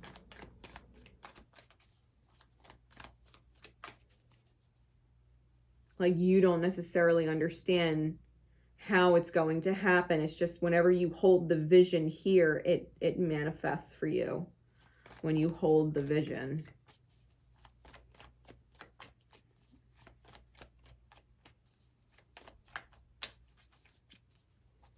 Like you don't have to try. You just trust instead, right? It is beyond attempting to control things outside of yourself. It's very much pulling up on your inner power in order to stay really strong and firm. Almost like digging in your claws and refusing to be moved, right? Refusing to be moved from that vision of what is acceptable for you to receive and experience. because you understand things differently than most people when it comes to the spiritual nature of manifestation. You know how to dig in and root yourself, like firmly plant yourself and not be moved. Strength of will, never losing the vision. What does this look like? Give me some more insight, Spirit, into what this rise looks like. You may have felt like your vision was being clouded, or that things were attempting to fog your vision, and yet you stand your ground, right? You stand your ground. 7 of Cups, 7 of Wands.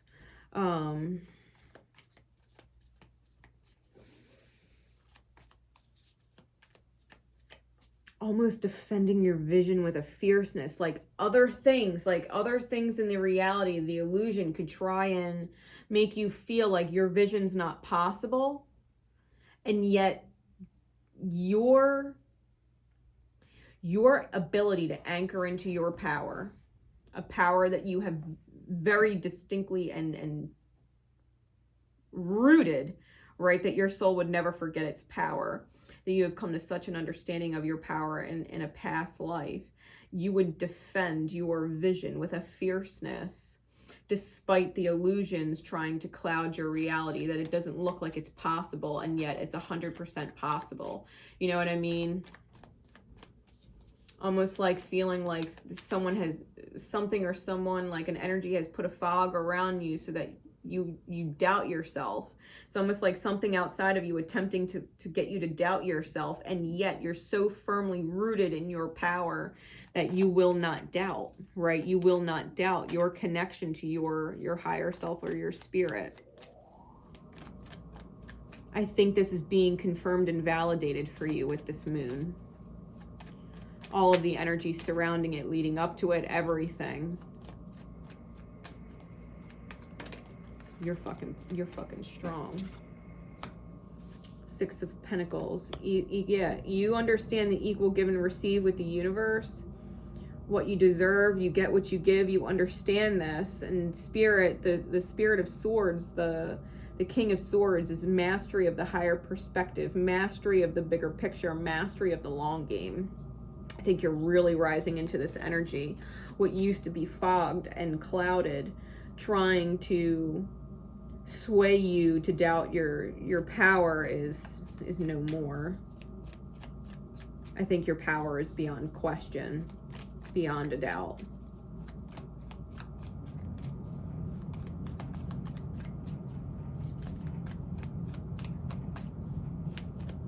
Like, you may be a mere human, quote unquote a mere human, but the magnitude of power that you have is out of this world.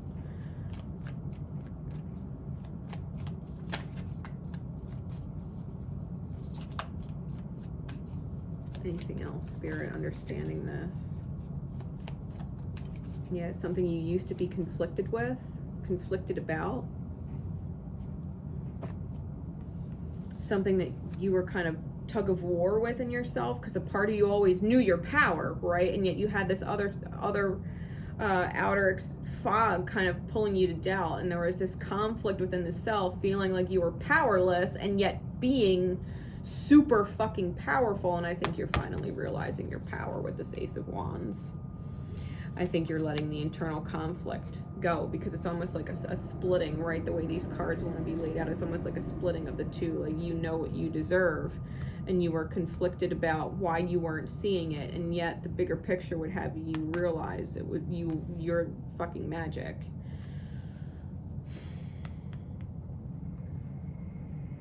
Lots of cats, right, on these cards. We have dual lions, we have a panther and a tiger.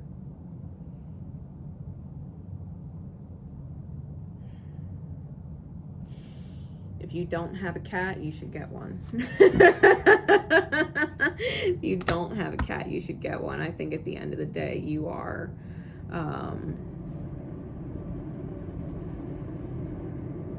I think you have set your soul spark afire. I think you've definitely tuned into that power, that deep power that you had.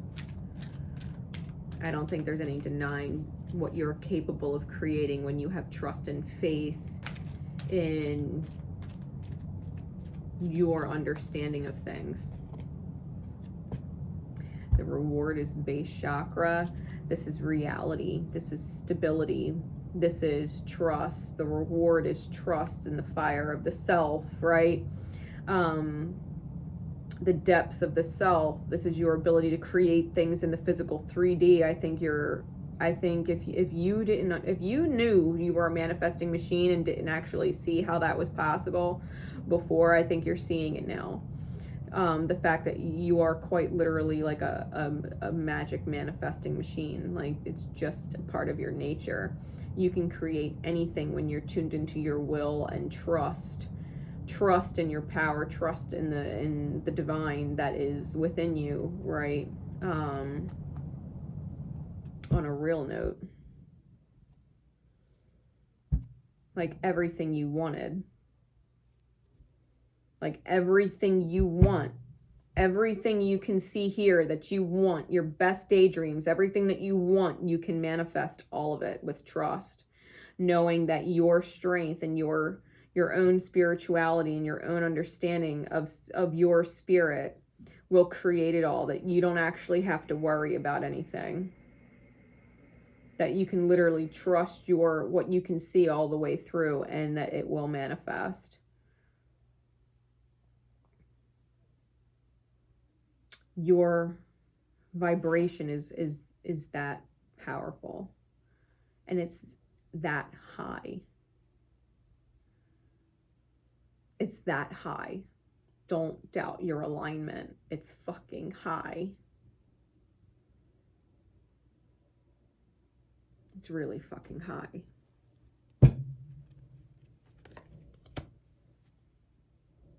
Like, it's literally so high and so strong that there are things in the experience literally trying to pull you down from that height.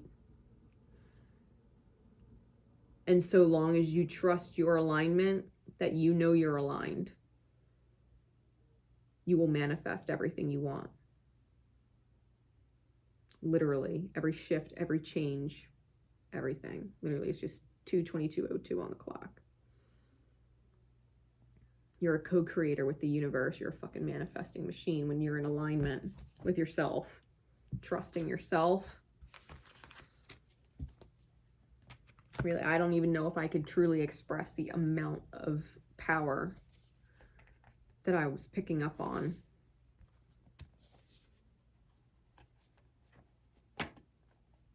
Like, even words like gargantuan don't describe how massive it is.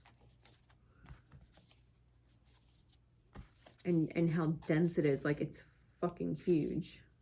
Power is huge.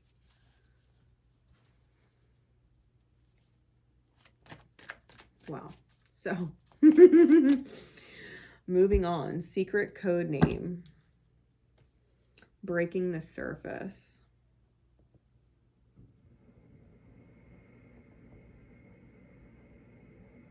Secret code name, breaking the surface. Okay.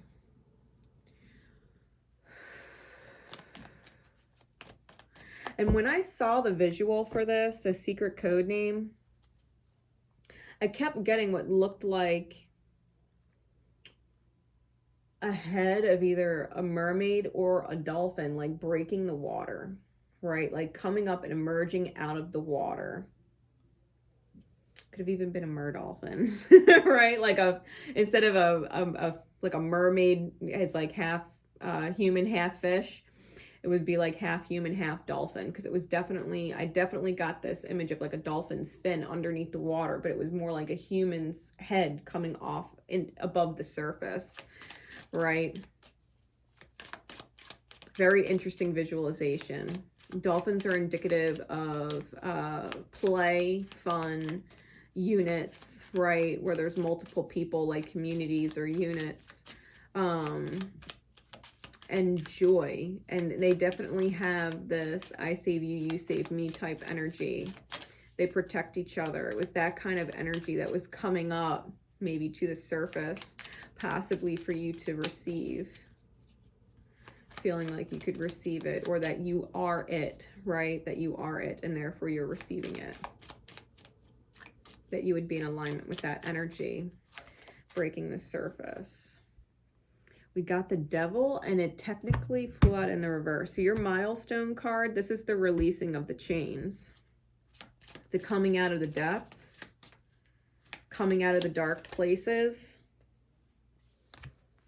and possibly feeling judged by family because maybe you stopped judging yourself.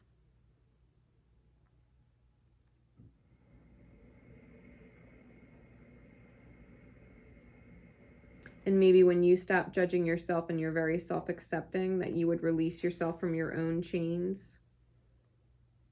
I think maybe you see how other people are so afraid to be themselves, or even so afraid, maybe afraid to face themselves, or afraid to truly come up for air into a whole new world, that they're still stuck in their subconscious manifestation, right? Where they manifest unbeknownst to them, where you're more in a conscious manifesting type state, being above the surface, breaking the surface. I think really, even looking at this Devil card, in the upright, you could see how there's ripples here, like the hands are coming out of the water, but it was in reverse. So it's almost like all of this stuff is below the surface. All of the chains, right, that we carry, all of the different judgments that we carry, all of the control that we seek, where we feel like we get punished by life, is below the surface. And I feel like you're finally breaking up above the surface.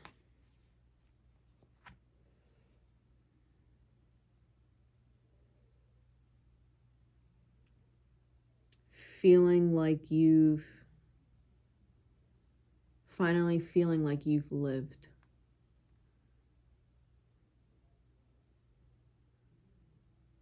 Or can live. That you would leave this life and feel like you truly lived. Because you were able to break the surface, right? Because I'm being drawn to the Devil spelled backwards is L-I-V-E-D.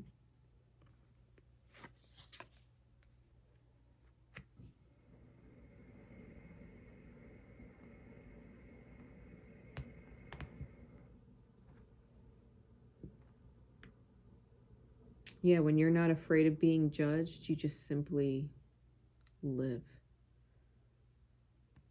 with no regrets, right? No regrets. There's no subconscious demons keeping you from manifesting or experiencing what you want.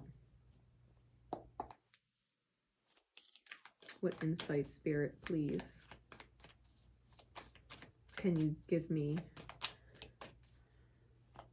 in the rising of secret code name breaking the surface?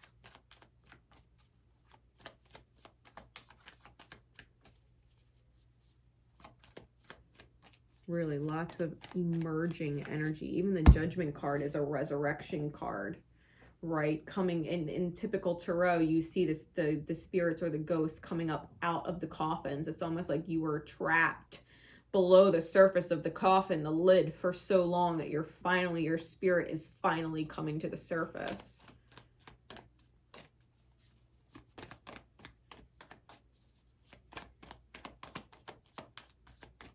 You have no regrets. Getting to a place where you have no regrets. And never will.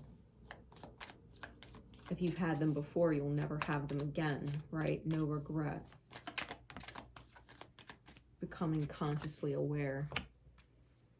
Yeah, coming out, right? Even the Four of Swords is coming out in the reverse, and the typical Four of Swords is someone who's laying like in a church on their deathbed almost, you know what I mean? It's almost like a coffin where the person is immortalized in stone on top, like that's their resting place, where they have found their peace. But it's also the escape from pain, right? Where we go after experiencing the Three of Swords, right? We go to the Four of Swords after the Three of Swords, because the Three of Swords was so painful, it practically kills us, and we just want to retreat and hide away. It's almost like you've been hidden away healing from what was below the surface, the pain for so long. It's almost like you're finally busting out. It's almost like you're finally coming out. And some people might disagree with you, but you're not in a position where you're judging yourself. Like if they want to stay bound to their chains and their pain, that's on them. You sure as shit, you sure as shit aren't. You're not going to live with regrets. You know what you're manifesting and how you're manifesting it. Very consciously aware. Very consciously aware.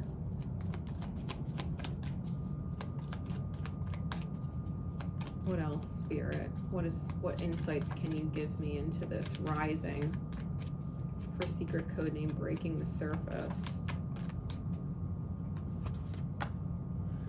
The movement of cups and the innocence of swords in the reverse.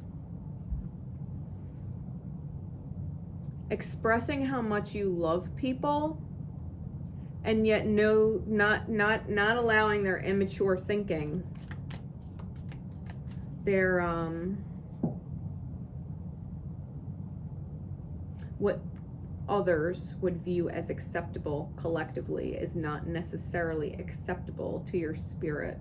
So there's almost like this: I love you, however, I don't need to listen to that or take that advice energy, because it's not about what everybody else would do or what everybody else would think, right? With this innocence of swords, it's about how I feel and how I think. What relieves me of my pain? What relieves me of feeling regret? Doing as you're guided, doing what you feel is right, even if other people don't agree or understand.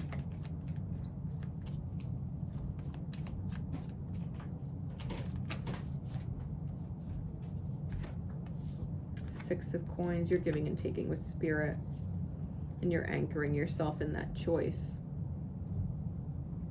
You're giving and receiving with Spirit. You're taking the steps to elevate yourself. You don't need anything from them, including validation or direction. You can make those choices blindly because you trust your intuition, and you trust your higher self. You trust Spirit, God, the universe, whatever label it is that you put on it.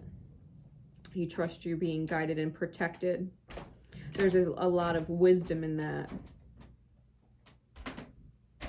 Your heart and your mind are in alignment, because we have Venus and Mars both on this center High Priestess card. Like, you're in alignment when you trust yourself, when you trust your gut. When others would meet you with resistance, and you continue to trust that you're anchored in your decision to not choose the lesser of two evils. It's like being up against a rock in a hard place and having to choose the lesser of two evils. And you're like, no, I'm not going to choose either of them. They're both fucking evil. They're not right. They're not in alignment with me. I'm not going to be made to feel like I have to choose one or the other. That I have to be this way or be that way, or be viewed this way or be viewed that way, you know, or perceived this way or be perceived that way. Like, I'm not buying into the whole black and white. Like, there's a whole different gray area there that you can fully balance yourself in. Your head and your heart are in alignment, and that's the energy you're rising into. People may not understand it, but you understand your relationship with your higher, right? Your higher. What is the reward, please? What is the reward in the healing with this rising energy?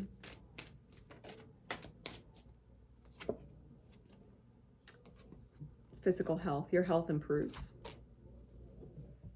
If you've had health issues, or even something as being so tired or so achy, or migraines or insomnia or heart problems, like whatever it is, if you've had health issues,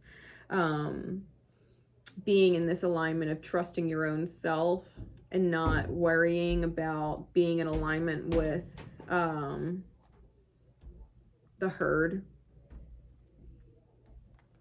It's almost like if you would think of this analogy, it's almost like the elephants always remember and they go to the same watering hole, right? And the whole herd goes to the same hole, and yet you feel as if you should go a different way. Like for whatever reason, you feel like the water's not going to be there like it was before. No matter how many times the water was there before, you just have a feeling it's not there now.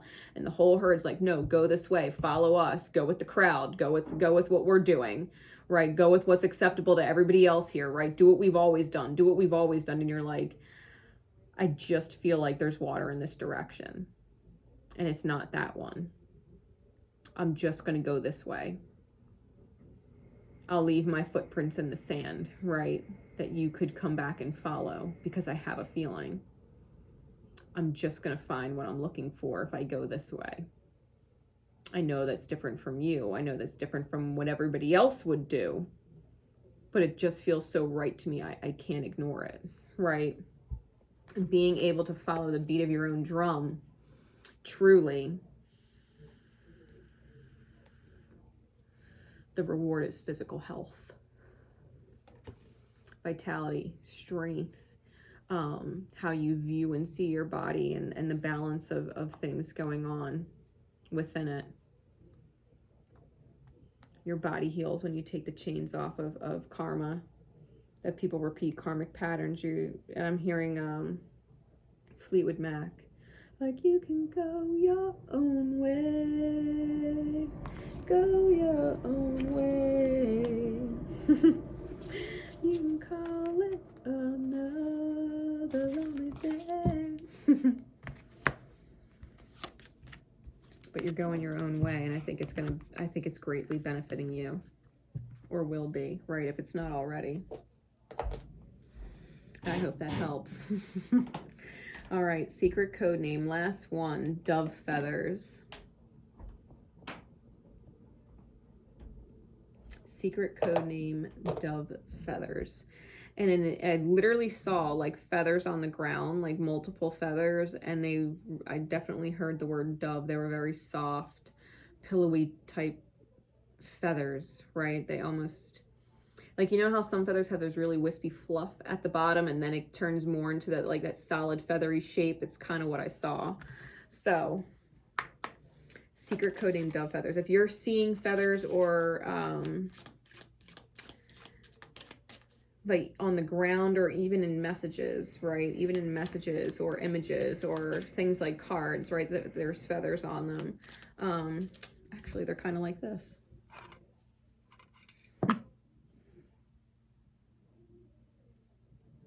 This is my Archangel Michael pendulum, actually. It's literally like Archangel Michael's on there. Those are your angels watching out for you and protecting you. Your guardians, right? Because feathers also sometimes relate are associated with people who have passed away that are looking out for you and protecting you. Could also be your archangels reminding you that they're protecting you, right? Like, you have your angels at your back. You're never without them. Your angels have your back. They're protecting you no matter what you're facing. If you could literally remember that visually, like, your angels are behind you, they have your back, you'll know and trust you're fine. You're protected in what you're choosing, the things that you're saying, what you're doing. Like, you know your angels have your back, because you wouldn't say anything without knowing that they're aware of what it is that you're projecting. You know their presence is there. You know they're near you. Your angels and your archangels, they're with you. And those feathers are a reminder, outright. Finding those feathers are an outright reminder that your angels have your back. Your angels have your back. What is the milestone in the rising, please, Spirit, for secret code name Dove Feathers, Wheel of Fortune? Complete change of fate. Where you feel that maybe prior losses was like losing a limb, right? Feeling like you had lost a limb, or were left feeling almost at a loss or handicap, right? That you were trying to do what other people do, but at a loss. That's changing. I'm hearing a recovering of strength, or a recovering of feeling whole, like things are working in your favor and coming into balance. Alchemy with Temperance card. Wheel of Fortune is Jupiter, and Temperance is Sagittarius, and Jupiter, Sagittarius rules Jupiter. So that could be really significant for you in your chart, or with the Jupiter placements right now being in Aquarius. And the Magician. The universe is working some serious fucking magic. Helping you find that inner balance, right? Helping you remember signs, synchronicities. You could be seeing a lot of ones, because there's ones present on each of these cards. Fours, or synchronistic number patterns like 141 or even 151, because the 14 breaks down to a 5.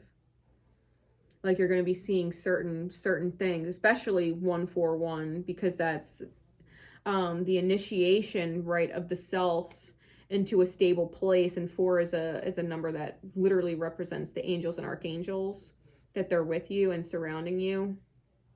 And 5 is a number of change or shift. So you could very much be getting those things in order to bring in vibrations of unconditional love and or miracles, which is what 141 adding up to 6 is, or 151 adding up to 7 is, right? 6 is unconditional love and 7 is divine miracle or divine intervention on your behalf.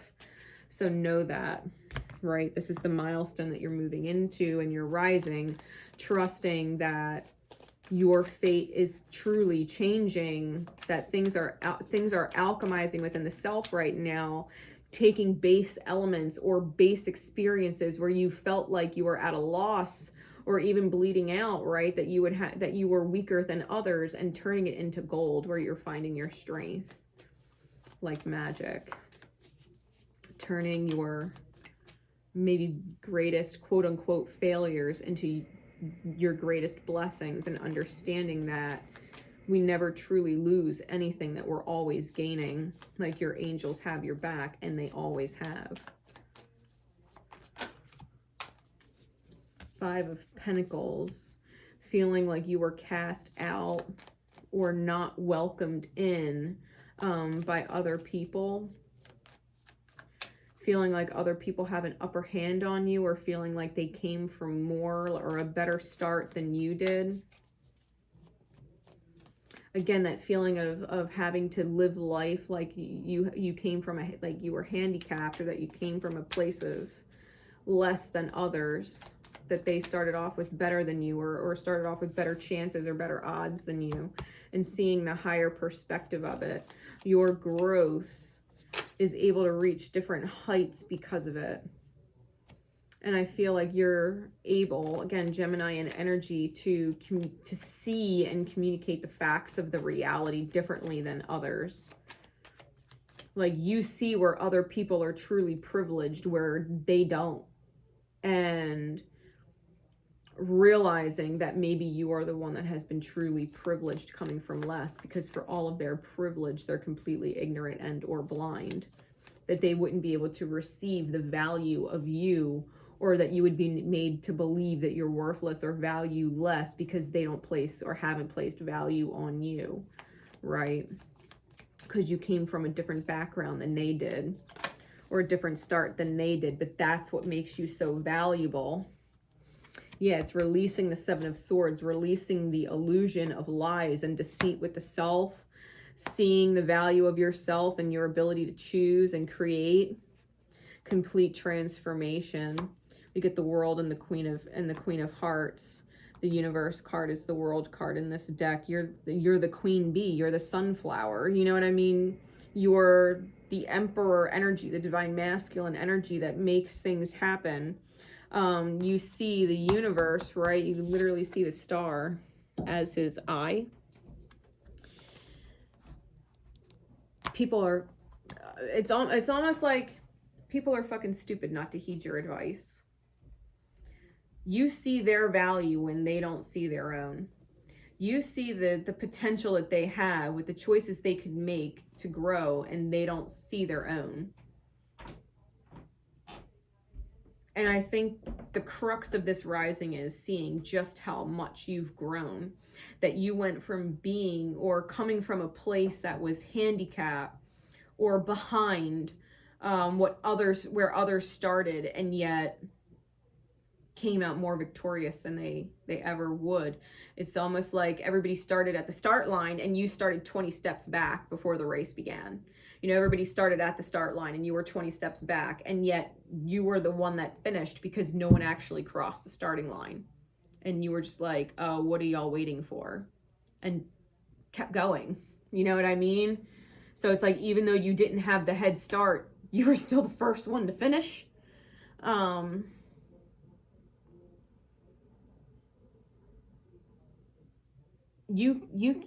hearing like you can literally crown yourself a champion.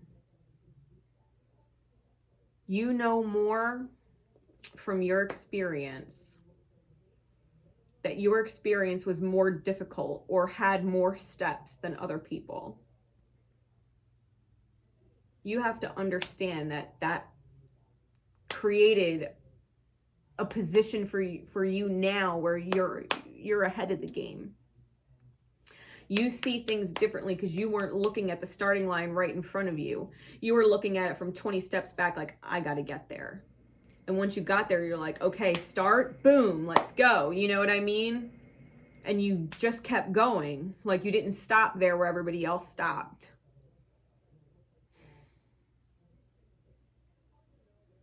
You can trust yourself when you move forward. It's okay if everybody's still standing at the starting line like, dude, I don't know what to do. It's like, okay, well, I told you, you have to take the first step. You have to take the first, that first initiative to move on from where you are. And if you don't, I don't know what to tell you, because I'm going to keep going.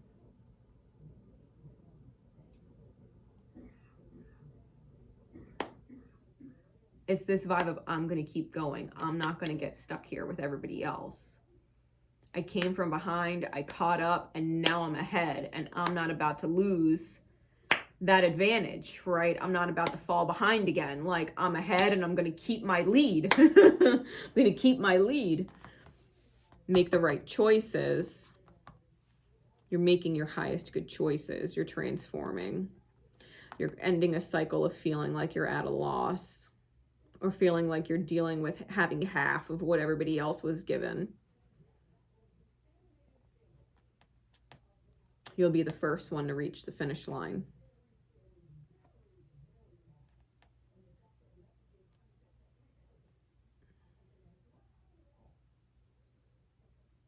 And I think that comes a lot from your ability to nurture yourself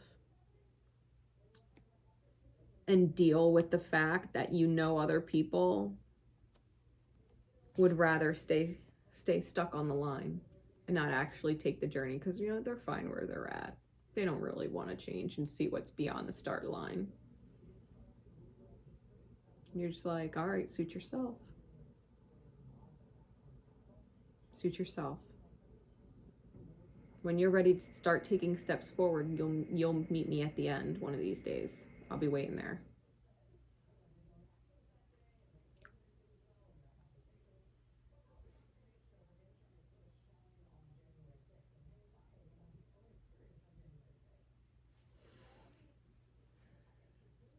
You're not lying to yourself. As I would hope, at least not after this reading, that you don't know your worth. Like, if people are casting you out or making you feel like you're not worth it, it's because they feel worthless inside. It has nothing to do with you and your worth and your value. The universe has put more effort and more pressure on you to turn you into the diamond that you are. And the crystals are hating. You know what I mean? It's like, you're a diamond, and the cubic zirconia is, and regular old glass crystal is hating. Trying to tell you to stay with them. Be like a crystal. Be like a zirconia. And it's like, bitch, I'm a fucking diamond.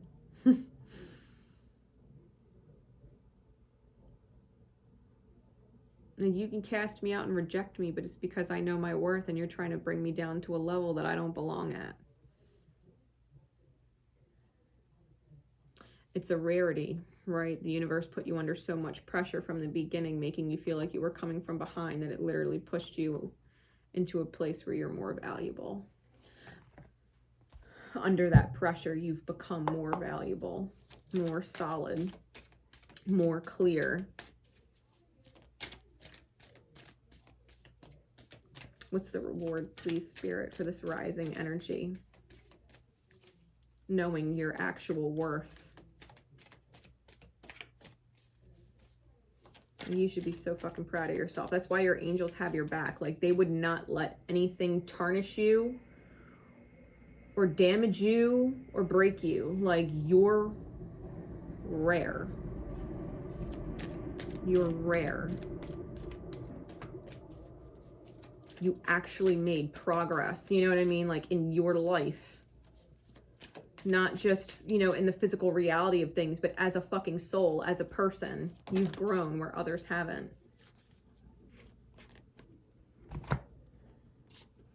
Yeah, the reward is that you're able to plant seeds as the divine.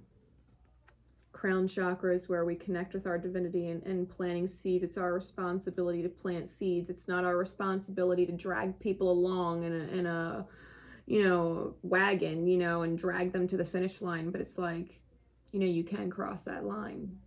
You can start taking steps to be something different.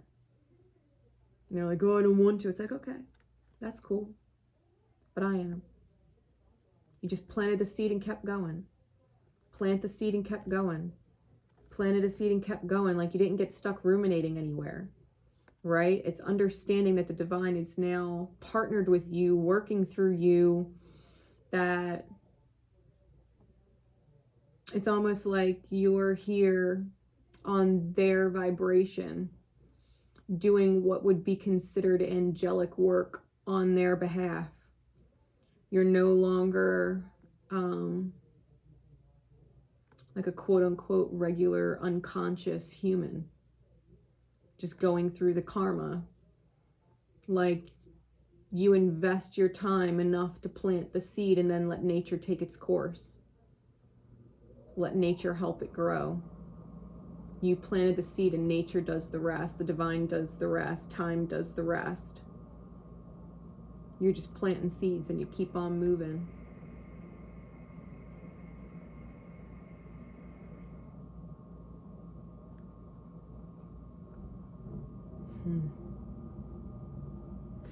The gift is being aware of your ripple in hindsight. I think you're going to actually see the beauty and the growth in all the seeds you planted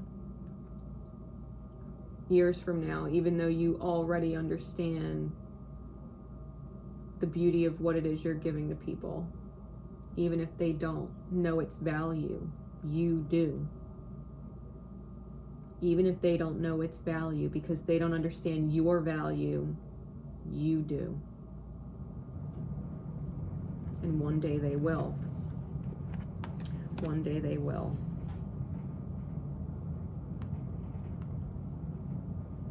So I hope that helps. I hope that helps you understand where you're at, maybe why you're dealing with what you're dealing with other people, why they feel or come off so resistant or stubborn or make you feel like you're stupid or you don't know or you're crazy or whatever, you know what I mean? That they wouldn't take your advice or even hear your words, that the best advice ever could come from your lips and it would fall on deaf ears.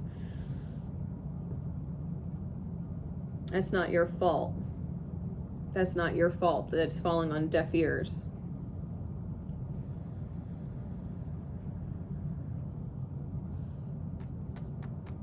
You just got to plant your seeds and keep moving forward, because that's what's going to empower you. That's what's going to help you really be able to trust and rely on yourself and your angels having your back. They're like, hey, don't worry about it. Like, you did what you needed to do. Keep moving forward. We have more, right? More seeds to plant. And eventually you're going to be surrounded by like the secret garden type thing. You know what I mean? Where you're self-sustaining completely. With all that you manifest and draw into your reality, you'd be fully sustained and supported. You're doing what I would compare to angelic work. whether you realize it or not. Because you're not lying to yourself, and you're not lying to others, and you know it. You're speaking truth. If they can't receive it, that's fine. You planted the seed of truth in them, and you can let it go. Nature will take its course and do the rest. So that concludes the rising readings for the full moon in Scorpio. I hope that you all enjoyed them. Definitely leave me comments and let me know what resonated to you and what you were able to take away from it and look forward to with all of these rewards, right? And all of these rising energies. I love you all. Until next time, this is Divine Rebel Racy signing out. Bye, everybody.